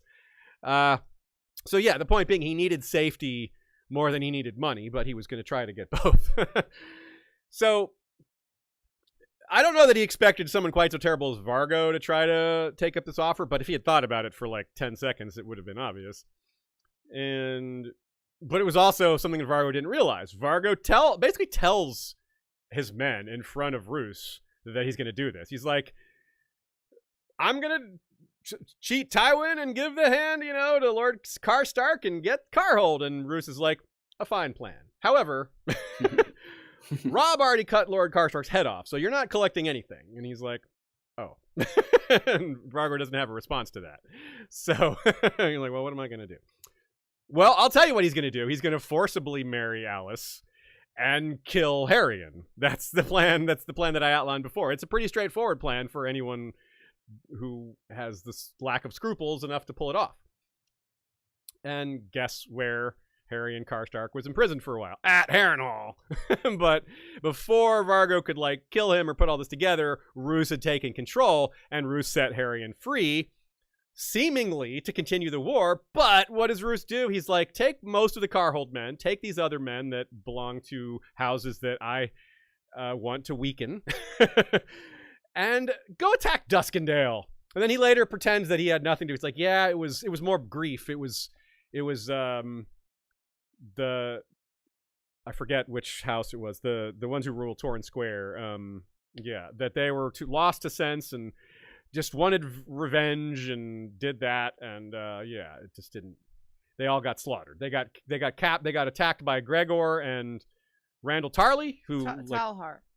House Talhart, right? Of course, yeah, Helman Talhart, and they were slaughtered. It was really bad. And Harrion survived, though. He was captured. So he was in prison in Harrenhal, got out, went to this Battle of Duskendale, was captured again, and is at Maidenpool. Because remember, Randall Tarley also conquered Maidenpool, and when Brienne goes there, he's in charge. And it doesn't come up that Harrion Karstark is there when Brienne is there, but we know that's the case. So, honestly, had Lord Rickard not been executed, this same thing might have happened. He might have tried to kill him. Well, I want to kill you and your son so I can be Lord of Karhold. It's like, thanks for your daughter. Now I'm going to kill you so I can rule this place. Roose, when he's talking to Jaime, he's like, I hope nothing ill befell Harrion at Duskendale, as if he wasn't sending him into a trap. and then that makes Jaime nervous because he's like, well, what's stopping you from marrying Alys and claiming Karhold? You who are neighbors to Karhold. It would make a lot of sense for you to. He's like, well, I already married Fat Walda. He's like, no, he says, I already married a Frey. And he's like, Fair Walda? Nah, Fat Walda. He said I could have weight in silver, so I chose accordingly. It's like, okay then. Yeah, nothing wrong with that. So yeah, it just shows you how awful people flood in when the opportunity for power is there. It's not like an even distribution of good guys and bad guys that will take up this offer. It's mostly bad. It turns neutral people into bad guys too, because it's like, well, what are you willing? What are you gonna do? What would you do for a Klondike bar? What would you do for Karhold? I wouldn't do evil for a Klondike bar. I might do evil for Karhold. I don't know. How much evil are we talking about here? I'm not killing children, but maybe I'll kill some bad guys. I don't know. So, yeah, Winterfell attracted Boltons and Ironborn. Karhold attracted worse Karstarks like Arnolf and Cregan. And well, Rickard turned bad, I guess. I don't know. And Jaime Lannister had roles in both of these scenarios, right? He threw Bran from a tower, which is throwing off the Stark succession. And he killed Torrhen and Eddard Karstark, which kicked off all this other stuff. So, Jaime, you're such a pivotal character, aren't you? He had a hand in both those things, but it was the same hand because he couldn't have one hand in each. That's true. Yeah, that's true. He can put his gold hand in one of them, So, Harrion. Let's talk about Harrion Karstark. This is a guy who went through a lot. As I said, he led the Green Fork army, which didn't go well. It was meant to be a ruse. It was meant to be difficult, and they were expected to lose. Again, he was captured. Now, like I said, he was taken to Harrenhal, but we actually have a quote. Arya sees him. Doesn't know who he is, but we do, and here it is. Quote. No one ransomed the Northmen, though. One fat lordling haunted the kitchens, Hotbite told her, always looking for a morsel. His mustache was so bushy that it covered his mouth. and the clasp that held his cloak was a silver and sapphire trident. He belonged to Lord Tywin, but the fierce, bearded young man who liked to walk the battlements alone in a black cloak patterned with white suns had been taken by some hedge knight who meant to get rich off him. Sansa would have known who he was, and the fat one too, but Arya had never taken much interest in titles and sigils. The fat one's obviously Willis Manderly, who also has a really horrible time of it. Or is that Wendell? No, it's Willis, I think. Yeah, it's Willis. And he has a really horrible time of it. He's forced into cannibalism later, and very bad, very bad. And Harrion Karstark, interesting guy, walking the battlements alone, captured by a hedge knight. That's a little embarrassing for him, I suppose. I wonder if Roose just took him. Like, screw you, hedge knight, you get nothing. Because Roose let him free. We don't hear like any other circumstances. He was freed by Roose, but after Arya and Jaqen pulled off the weasel soup incident, and there were Karstark men among the false prisoners, so they were part of the whole attack from within. But then they were sent into that trap at Duskendale by Roose, so it's like they pulled off this great maneuver, and then they were sent to their deaths. And Robb worries that executing Lord Rickard has made him an enemy of Harrion Karstark, but Blackfish says, don't be so sure. Not all sons like their father. You liked yours because your father was a good man, but, don't be so sure that Harrion was a big fan of his dad. And he might thank you, not publicly, but he might be grateful that you just made him the Lord. Harrion may be more upset with his dad than he would have been after this decree about his sister, right? Yeah. So, and of course now Robb's dead anyway, so he might have an issue with the Starks, but he doesn't have an issue with... he might have an issue with Robb, but that doesn't necessarily mean he's like blood feud against, Sansa or something like that. And speaking of Sansa, when Brienne is at Duskendale looking for Sansa, she sees armor and clothing for sale that by looters who looted that battlefield. She sees Karstark gear for sale, used and bloody and dented battlefield stuff. So those are the guys who fought beside Harrion. And yeah, so we don't know if what Harrion's whereabouts are. He's probably still at Maidenpool, but Randyll Tarly went to King's Landing and might have brought him along. Which is interesting because Randyll Tarly is a guy that might switch sides. Or probably will switch sides to Aegon. So, how does that factor in? Is he going to keep Harrion as a way to keep maybe Karhold on Aegon's side? Or...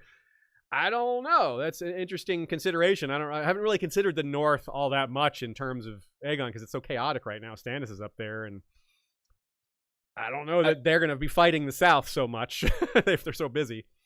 I haven't thought about this very much either, but it might not matter much to have Karhold on his side. All the men went south and got killed and scattered. Yeah. I don't know. It's something for down the road, maybe, than something that's immediately important, maybe. But yeah, having the support of Karhold just in name might be beneficial. But can they provide material support? Yeah, probably not. Yeah.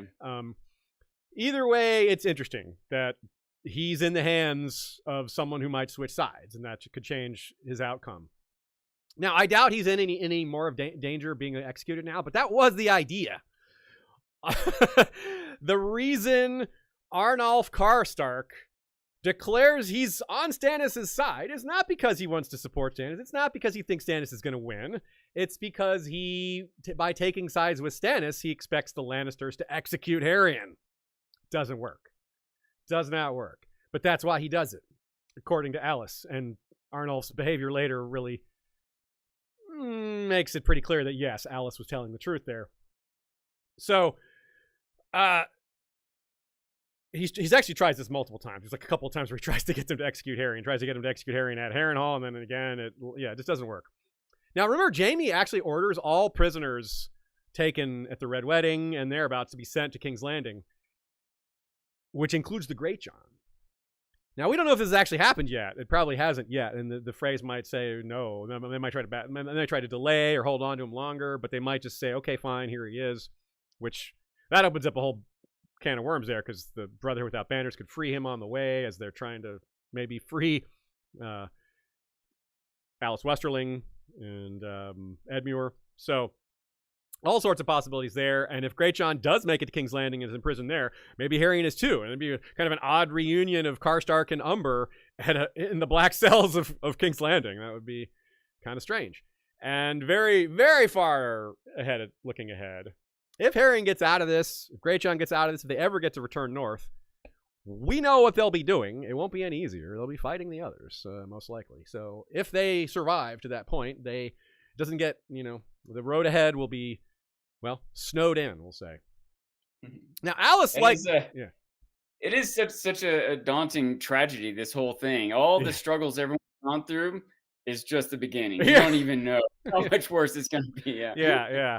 Alys likes her brother. She calls him Harry. She calls her other brothers by nicknames. So there's no bad blood there, as far as we know. So that builds on what we were saying about maybe he'll be upset about what his father did to her and to him. And that might soften his stance towards the Starks, which, Alys isn't mad at the Starks, So anyway, so she's still a target for those reasons, or at least was, until the events of A Dance with Dragons. Let's talk about her. The girl in gray. That's what Melisandre sees her on in her vision. It's a girl in gray on a dying horse. Melisandre says it's got to be Arya, and as I said at the start, this adds this really nice layer of depth because she is a lot like Arya, even though Jon's like, that wasn't Arya. You were wrong. I don't feel great about Harrion's chances for survival. Maybe in part because I think it might make the story more interesting if he dies and Alys becomes Lady of Karhold. Because, it would be notable for a number of reasons. As far as we know, there's never been a Lady of Karhold, just like there's never been a Lady of Winterfell. Karhold is much younger, so this is a shorter period of time for that to have, taken place. Not taken place, really. And if she and Sigorn's children inherit, that'd just be so interesting. It would be kind of Bale the Bardian-ish. We have a free folk marriage to a major house and it's just accepted. And what if the story ends and Sansa's Lady of Winterfell and Alys is Lady of Karhold? You have like this brave new world of women in charge of. They won't be in charge of every house, but it also does make sense because so many of the men have been killed. It's not just about the rise of women just because they're capable and the men half of them are dead or more than half of them. I don't know. So it was a piece of World War II, it's all the men going off to war and more work needed to be done to, manufacture the war machine. So women went to work and that was like a big movement. And it still took generations and we're still not there yet when it comes to equality, but it was a big step, Yeah. But it's also the type of thing that it's so neat to think about. But like George can't write this story as generations forward, right? Like maybe we can have this moment where a few women are left in charge at the end of the book. But what we want to see, and I know what George wants to write, is how that plays out. Yeah, he wants to keep going. Yeah. So let's take a quick look at this new House Thenn of Karhold, their new sigil, their new arrangement, etc. Quote. Like so much else, heraldry ended at the wall. The Thenns had no family arms, as was customary amongst the nobles of the Seven Kingdoms, so Jon told the stewards to improvise. He thought they had done well. The bride's cloak Sigorn fastened about Lady Alys's shoulders showed a bronze disc on a field of white wool, surrounded by flames made with wisps of crimson silk. The echo of the Karstark sunburst was there for those who cared to look, but differenced to make the arms appropriate for House Thenn. Yeah, it's funny though. Our Google Sheets doesn't recognize the word differenced as a valid word. But George used the word differenced. I didn't either at first. I was like, surely it doesn't differentiated is what I thought they meant to say. I was like, no difference. I was like, no, I see why George doesn't use Word or Google Docs. He uses something Bank that Street doesn't. Writer or WordPress, I think it is. WordPress. Yeah, no, something that doesn't tell him. Word perfect. Yeah, old school. Word perfect.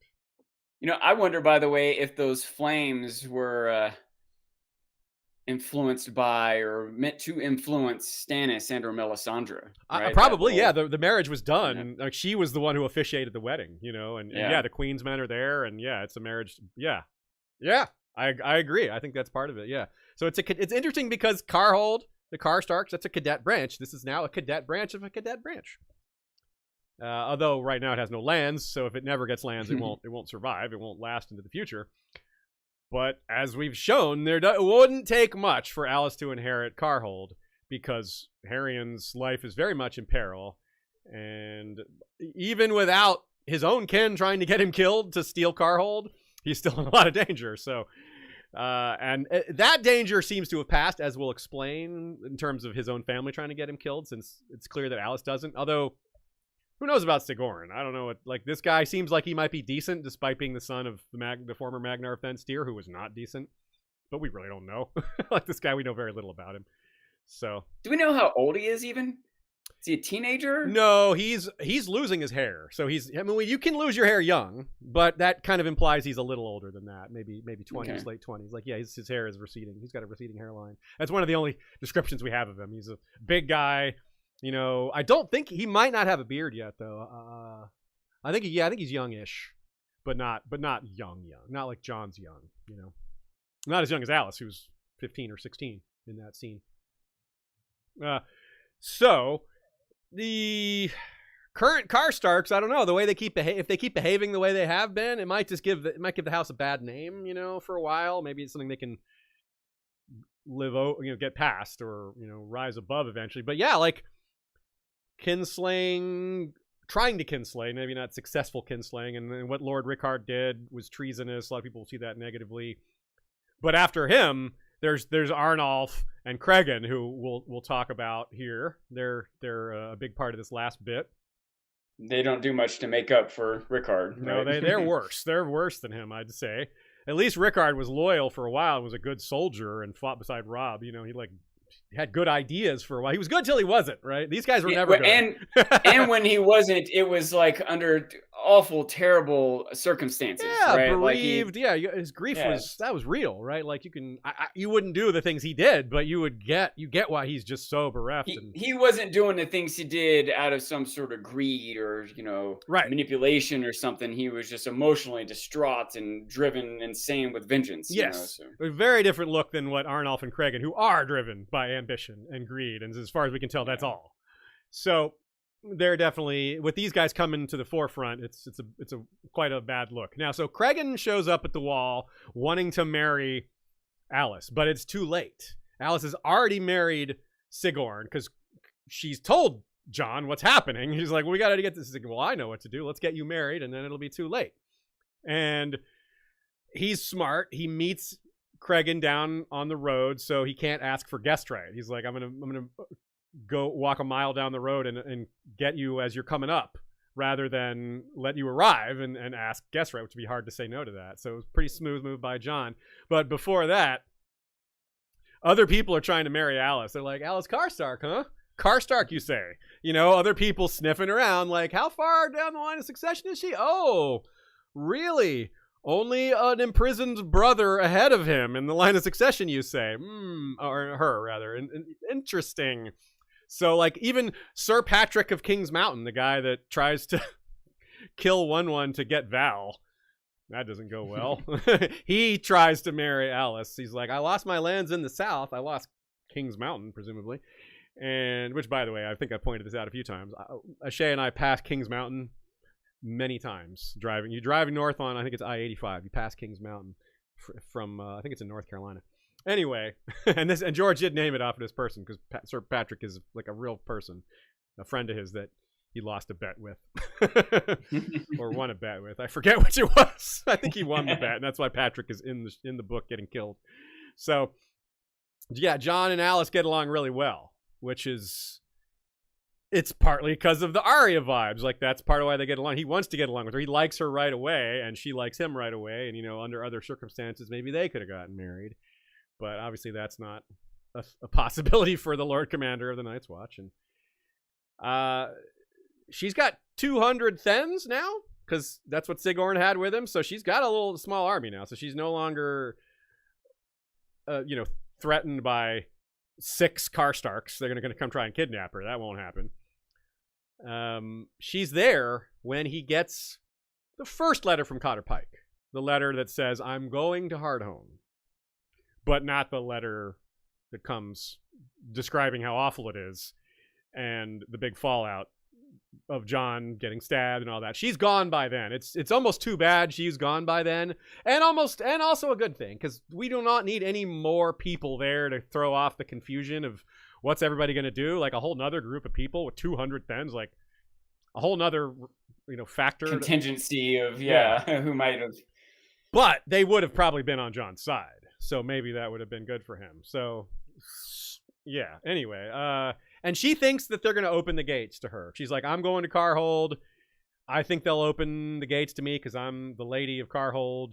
They might not like these Thenns with me. I might have to prove that I'm not being forced into this, but this is my husband, all this stuff. And yeah, Cregan himself doesn't think so. He's like, they'll cut his head off and send it, and turn it into a drinking cup or something. And this brings us to this next part, which is Cregan, who was chasing after her. It's also going to come down to the people inside Karhold who they side with, whether they're like, yeah, we'll side with Alys, or yeah, we'll side with Cregan. Cregan says, no, they'll cut his head off and kick him out. Like, with his 200 soldiers with him, you think they're going to do that? Like, do you have that many warriors that still at Karhold after all this time? I don't think so. And Nina points out that might be a good instinct that Cregan has, but it might not come to fruition when there's 200 men there to guard him. And he might not be analyzing the makeup of who's there. I don't know either, but ostensibly all the young, strong, loyal soldiers went off to war. And so the ones behind are probably a lot of women who are maybe more likely to side with Alys, right? Maybe, yeah. Maybe even the more senior, educated, wise men that are still there might not want war or battle or be able to conduct it with these young, thin warriors, But some of them would just die before letting free folk into their by castle. the same token, some of them would have these prejudices against the wildlings and everything too. So it'll tricky. be an interesting conflict. But Nina points out that clearly someone helped her. She didn't saddle that horse and get away by herself if everyone was on Cregan's side, or everyone, she definitely has allies in Karhold. Like, some people are on her side. We don't know who, but definitely someone. So yeah, she was when Melisandre sees that vision of her on a dying horse fleeing, it's from Cregan. Now, according to her, he was going to marry her and then kill her after getting kids off of her, because that's kind of what he already did to his first two wives. And he's over 50, so he's been around. She's had plenty of time to learn his personality. She's only 15, but she's obviously known him. And it looks like he has 3 sons of his own, but we don't see them. I'm not sure what the deal is, because we find out Arnolf, his father, has 6 grandsons. And Cregan has a brother, Arthur. And there's 3 sons with Arthur. We assume those are Arthur's. So anyway, it's not important, but there are more Karstarks. And Nina points out how the vibes of Cregan's arrival trying to kidnap Alys is a little bit like Rhaegar Lyanna, fleeing alone on horseback to escape an unwanted marriage, to go to the person that she wants to marry instead. Of course, it's Jon who finds her a husband rather than the actual person that's going to marry her. But Jon is the son of Rhaegar, so that vibe is really there. And Alys looks like Arya, who looks like Lyanna. So yeah, the vibes are very strong here. It's really good. And just like Alys's furious uncle comes to demand her back, just like Brandon furiously demanded Rhaegar come out and die, give me back, my sister. Yeah, very similar that. Yeah. Sometimes these things it's happenstance and it works out that way. But if George did design this all, he'd be like, yeah, that was good. He had to be proud of that. He sat back and, had a sip of his drink like, I wrote a good one there. He can be proud of himself. So Jon just locks Cregan in an ice cell, throws him in an ice cell, and stubbornness seems to run in the family, because this guy is like, nope, he refuses to do anything. Like, they try to move him from one cell to another, and he's like trying to bite people, and it doesn't go very well because it's like young, strong men, and he's a 50-year-old man that's been in a cold cell all this time, not eating, But he throws like frozen poop at them. Like, he's so, like, it's just so pathetic. Like what are you gonna? Resourceful. Yeah, He's resourceful. determined. It's frozen. That's that's hard, and I could hurt somebody with that. No, not really. You just gross them out. But with Jon getting stabbed and people looking for allies, maybe someone lets him out to put him on their side. Like, we need allies against the free folk that are attacking us because what we did to Jon. You know, maybe Bowen Marsh lets him out and says, hey, help us. You know, maybe some of the Queen's men let him out and say, hey, you want to join with us? We'll help you do your thing if you help us do our thing. You know, I don't know, but there's ways he can get out. Like, his fate might not just be freeze to death in an ice cell because everybody forgot about him. Though that is possible. That might be his. Yeah. We could get a Cregan White. Yes, we could get him that way. Yes. So I don't know. Yeah, he's hard to say. But his father, it's a lot easier to say what's going to happen to his father because his father is in a pickle and very, very unlikely to get out of it. So he's the last character we'll discuss. This is also kind of the succession battle over Karhold is kind of like the succession battle over Winterfell. There's no actual Arnolf equivalent among the Starks. There's no one that's just this dirty, this evil. But I guess the equivalent of trying to claim Winterfell on this from this character is the Boltons. You know, there's no uncle. There's just neighbors that are that evil. Arnolf was left behind as the Castellan by Rickard. We don't know if he was already the Castellan prior to Rickard going south. Good chance he was, but it may have been a new thing given Rickard was going south. He's like, I need someone to be Castellan while I'm gone. Go ahead. Arnolf's in his 60s. He's walked with a cane. He's definitely not capable of going to war, but he's certainly capable of plotting an intrigue. Alys tells Jon that about why he declared for Stannis, which is just as ironic as Robb, I gotta warn Bolton about the Karstark, man. No, you need to warn yourself. The same thing happens here. Stannis asked Jon, is Arnolf Karstark the only man of honor in the North? Because he's the only one that declares for Stannis and is like, actually, he might be the least honorable. Yeah. So that's funny. And for a while, Stannis is like, all right, well, you won't accept Winterfell from me, Jon? Closest thing we have is this guy, Arnolf Karstark. Closest thing we have to a Stark. I'm going to give it to him.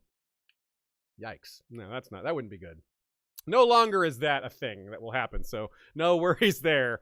Let's talk about why. So yeah, to repeat what we said before, to remind ourselves, he joined Stannis because he wanted to get the Lannisters to execute Harrion, making him Lord of Karhold. If he could follow through on all this, he would have been Lord of Winterfell and Karhold, maybe just given Karhold to his son, Cregan, through Alys or whatever. Either way. Flying too close to the sun? Good one. Yes, indeed. Arnolf flying too close to the sun. That's a good point. The Karstark white sun. Yes, yeah. I guess that's what you were trying to say. Huh? Yeah. I'm a little slow on that one. All right, so on top of that, he was conspiring with the Boltons. Like A Dance with Dragons, Theon's first chapter, when Theon gets let out of prison and paraded in front of these lords, it's Hother Umber and Arnolf Karstark. And here's something I didn't catch before. Arnolf doesn't recognize Theon at first. He's like, who the heck is this guy? And Umber's like, stares at him from him. He's like, oh, it's him. Look again. And he's like, oh, the wards, always smiling. He recognizes him because of Theon's cocky smiles that he was known for. And Theon, meanwhile, thinks Arnolf looks like a vulture, which is appropriate for how he behaves here, circling over the corpses of his family members and trying to claim what's theirs, So he looks again, recognizes him, and then in Theon's Winds of Winter chapter, we see Stannis turn the tables on him. So slight spoilers here, by the way. Warning, Theon's The Winds of Winter chapter is going to get a little bit of discussion here. So Stannis learns of the betrayal of Arnolf that's coming, thanks to Jon sending a message. He's like, because Alys tells him, and he warns Stannis. And the way he warns him is the banker. The banker's like, hey, I got to find Stannis to give him loans and get all this stuff settled. He's like, well, here's where Stannis is. And give him this message while you're at it. Tell him about Karstark. He's like, all right, sure, I'll tell him about that. And he does. And this is, because of that, he turns the tables on Karstark. Arnolf is expecting to lead Stannis into a trap. In fact, he tries to lead Stannis into several traps, none of which work. Jon foils two of them. If Karstark only knew that Jon has foiled two of Karstark's plots. He says, okay, so remember, Stannis is going to attack the Dreadfort. He's like, Arnolf Karstark tells me that there's only like 50 men at the Dreadfort. We could take it. And he's like, you shouldn't do that. Don't do that. He doesn't suspect a trap. He's just like, it's not a good strategic play. It's probably going to be harder to take than you think. The Dreadfort's really strong. Those 50 men will give you a lot of trouble. And what if there's a little more than that? What if it's not 50? Blah, blah, blah. Anyway. So he talks him out of that plan, and then he tells him about Arnolf's betrayal. It allows him to turn the table. So Arnolf is planning on betraying Stannis, has no idea. He's been alerted. And then Arnolf walks into the hut where Stannis is holding court. And at first he's like, oh, who's that? And then he realizes who it is. Just like he didn't realize who it was at first. When he sees him at the beginning of A Dance with Dragons, at the beginning of The Winds of Winter, it's going to be the same thing. He's like, oh, who's that? Then he realizes who it is, and his face goes pale. And he also realizes that there's no chairs. It kind of all happens at the same time. Like, he's a man with a cane. Stannis would have given him a chair, except for he's getting ready to kill him. So, but prior to this, Stannis thinks ahead. He's like, okay, they got 400 men, which might be more than you might have expected the Karstarks to have at this point. It's actually more than that. It's 400 infantry plus some bowmen and some horsemen. Stannis says, okay, before they wake up, surround them and, box them into their huts and all that, and keep them in hand. Don't let them get armed and all that. And they do that. A couple of them resist, a few of them die, but mostly they're just confused. So like, what happened? So Stannis hopes to bring them over on his side. He's like, that's 400 men. We could really use those. They're still Karhold men, and we'll tell them what happened, and there's a little concern that, well, aren't they in on the plan to betray you? And Stannis is like, probably not. Why would he tell them? And here's the response. It's a great line. Quote, Karstark could never have hoped to keep his treachery a secret if he shared his plans with every base-born man-jack in his service. Some drunken spearman would have let it slip one night whilst laying with a whore. They did not need to know. They are Karhold men. When the moment came, they would have obeyed their lords, as they had done all their lives. Yeah, that's just the Stannis cuts to the chase. They will obey the orders they're given, even if the orders are like, really? We're betraying? They follow orders, yeah. So they didn't need to know in advance. I completely agree.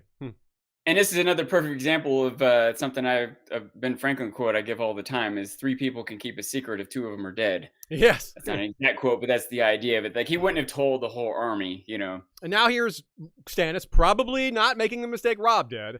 He has them all led away. Well, first of all, 2 of the grandsons try to fight back. They're like, he says, okay, understand this. You are dead men. The only thing left to be determined is how. Yeah. And he's like, basically he's saying, if you don't cooperate, you're going to burn to death. If you do cooperate, you'll have it, it'll be quick and painless. So, yeah, Arnolf and Arthur never say a word. They just freeze and are like, yep, okay then. Two of the grandsons try to fight, and it goes poorly for them. Although maybe not, because they might die easier this way. Yeah, it might be they might maybe not get poor, burned. but not as poor as being burned to death. But they might not get burned to death, so we'll see. But anyway, so they're imprisoned. Like Cregan, there's no scheduled execution, and that brings me, I should have mentioned that at the time. Remember, I said Jon didn't want to execute Cregan because of how it would look. It would look like he's killing Northern Lords to give it to free folk, because it's Sigorn. He had just married Sigorn to Alys. So he's like, I can't really do that. It'll look really bad. He's already going too far as Lord Commander of the Wall in some other ways. The optics are already kind of like sketchy. So I don't want to, this one guy we can just keep locked up for now. Like it's not a big deal. So Stannis has them all led away, and he doesn't have them killed right away. And I suspect that's because, unlike Robb, he wants to keep them alive to keep the soldiers loyal. Maybe he only needs one of them for that. Maybe he'll execute 4 of them and just keep one of them. But yeah, so these Karstarks making a habit, huh? Going against their king, getting executed, or just Lord Commander, I like to think that Stannis will take a page out of Robert's book, right? Yeah. Forgive these people, get them on your side, Maybe not Arnolf, but maybe some of the others. Like kill the Lord, but keep one of the grandsons. Maybe keep at least one of them alive. So these soldiers are going to be with Stannis at the Battle of Ice. Yet again, a really difficult job for some Karstark soldiers. First, they got to fight in the Battle of the Green Fork. Then they're going to fight in the Battle of Ice. They got to fight in all these other battles. Tough job for them. Some of them are still in the south, though. Some of them are probably with the Brotherhood Without Banners, the Lady Stoneheart-led Brotherhood Without Banners, which is the darker, eviler version of that group. Some of them are just random bandits here and there, broken men still just operating in the South, just thinking about how they're going to eat their next meal and lost to any sense of honor or ethics. Yeah. Nina also mentions Stannis' plans for the Karstarks involve their recent loyalty to the Boltons. Ramsay obviously doesn't know Stannis is outed the Karstarks. And the Karstarks show up. If the Karstarks show up and say, hey, don't worry, boss, we got Stannis. We killed him. And here's his sword to prove it. That might be the origin of the pink letter. Ramsay claiming we already beat Stannis. I already got his sword. Because the Karstarks are like, well, Stannis is going to make us do this, or we die. He's got us. He's got us by the balls. So we have to do what he says. Yeah, so I don't think it's not only him just keeping them alive to keep the Karstark men. They're probably going to be useful for more subterfuge, which Stannis is quite good at and willing to use. And this would be a really good way to sneak to, like, yeah, we won. Here's, maybe they're wearing, like, the Battle of Ice. There might be a lot of frozen deaths, so they could just take their gear and wear it. You know, like, hey, we're Freys, we're on your side. You know, there's lots of ways for this to go. Lots of good theories about how this could play out into Stannis tricking the Boltons. It's kind of parallel to how Ramsay and Roose have used Theon, too. Yes. Right? Yes. To get Mokalan and such, so. And they don't know that Theon is now in Stannis' possession, which, if they knew that, they would definitely do things differently. Like, okay, so we can assume Theon's told them all these things, so we have to act differently now, and, you know. Yeah, so a surprise attack on Winterfell, some sort of surprise, some sort of trick. It explains a lot. It would explain why the pink letter has some of those things that it says in them without them being lies. Like, obviously, Ramsay could just be lying. That's also a possibility. And there's also the less likely possibility in my mind that someone else wrote that letter. But that's also possible. But again, whatever, even after Stannis takes Winterfell, it brings us back to this dang old problem. Even after the Karstarks are settled, even after Winterfell is settled, there's still the others. There's still Winter. That's the North for you, you know. We're pretty sure the wall is going to fall. We're pretty sure it's all going to get a lot worse. The houses closest to the wall are in the greatest peril. So I'm extremely curious how the situation with Alys and Sigorn and his men and Harrion and all that's going to play out, because however that's settled, they're going to have to fight the others. Like maybe those Thenns, those 200 Thenns, they could fight against Cregan's men or other Karstarks, but they should be fighting the White Walkers, right? As Osha said, they're marching. When Robb's army marched south, she says they're marching the wrong way. Well, there were 2,300 Karstarks in that army marching the wrong way with Robb with a similar name. And yeah, so they, even if they survive these other ones, they have to survive the greatest foe of all. And as an ominous footnote, Jon says, hey, how's the food situation at Karhold? And Alys says, not great. Not great at all, because the soldiers marching south took a lot of supplies with them, and there were too many of them for us to bring in the harvest. So not all the harvest got brought in, and we already talked earlier about how it's, even though they're near the coast, it's not easy to bring food up because there's no port, there's no harbor, there's cliffs. Karhold is in great peril from winter, if not from the White Walkers as well. But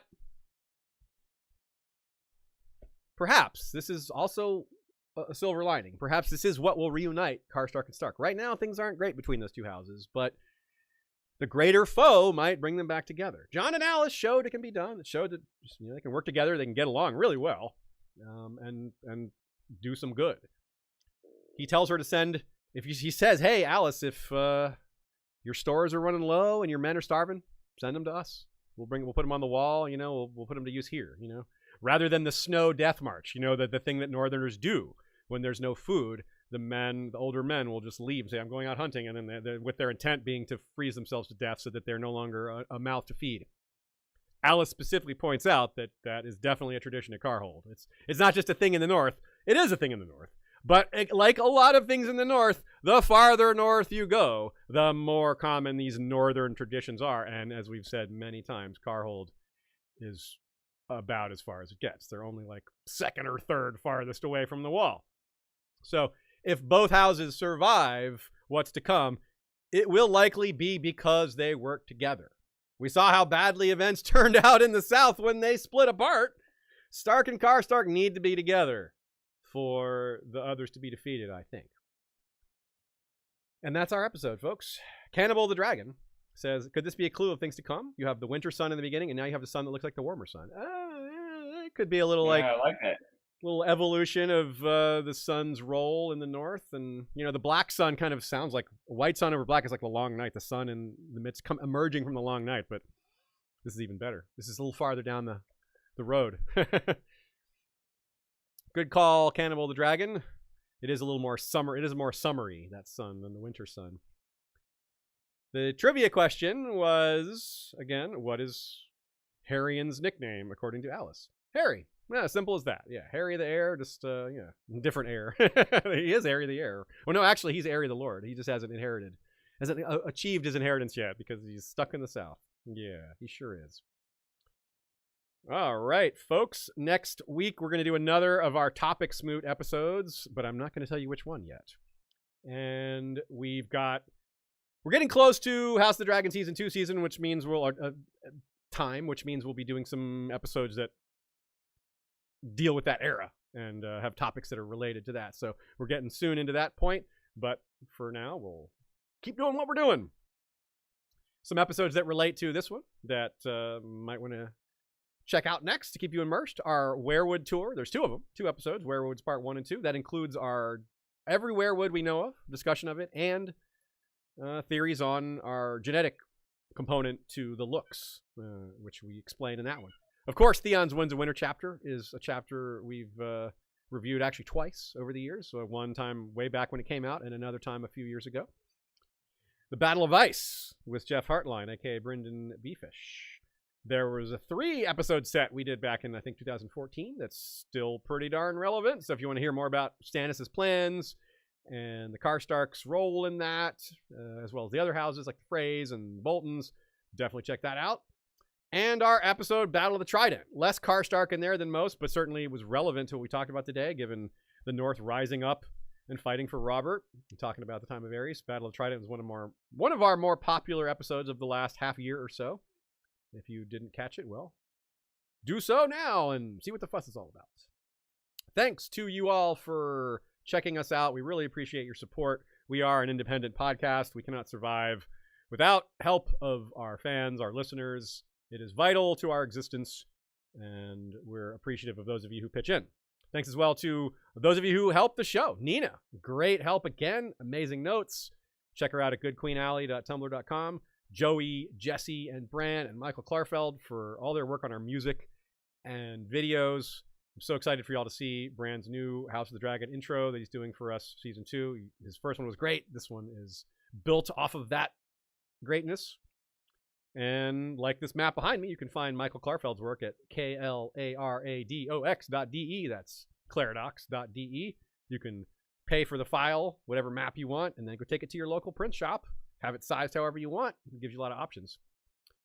And that's it, my friends. You could take that file, you could print it on clothes, you could print it on a blanket, you could print it on fabric. You know what I mean? Like, you could, when Aziz says take that file, print it however you want, you have a lot of options. Yeah. Just saying. Help Michael out, show him you appreciate his art. We don't get a cut of that.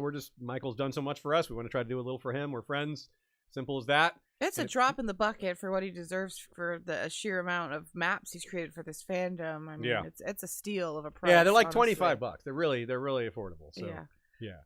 Go check that. Of course, having it printed costs a little more, but still. Yeah. The actual cost to Michael. Yeah, we're spending from him. Very much worth it. And until next time, you know what to do, my friends. Bell R. reread us.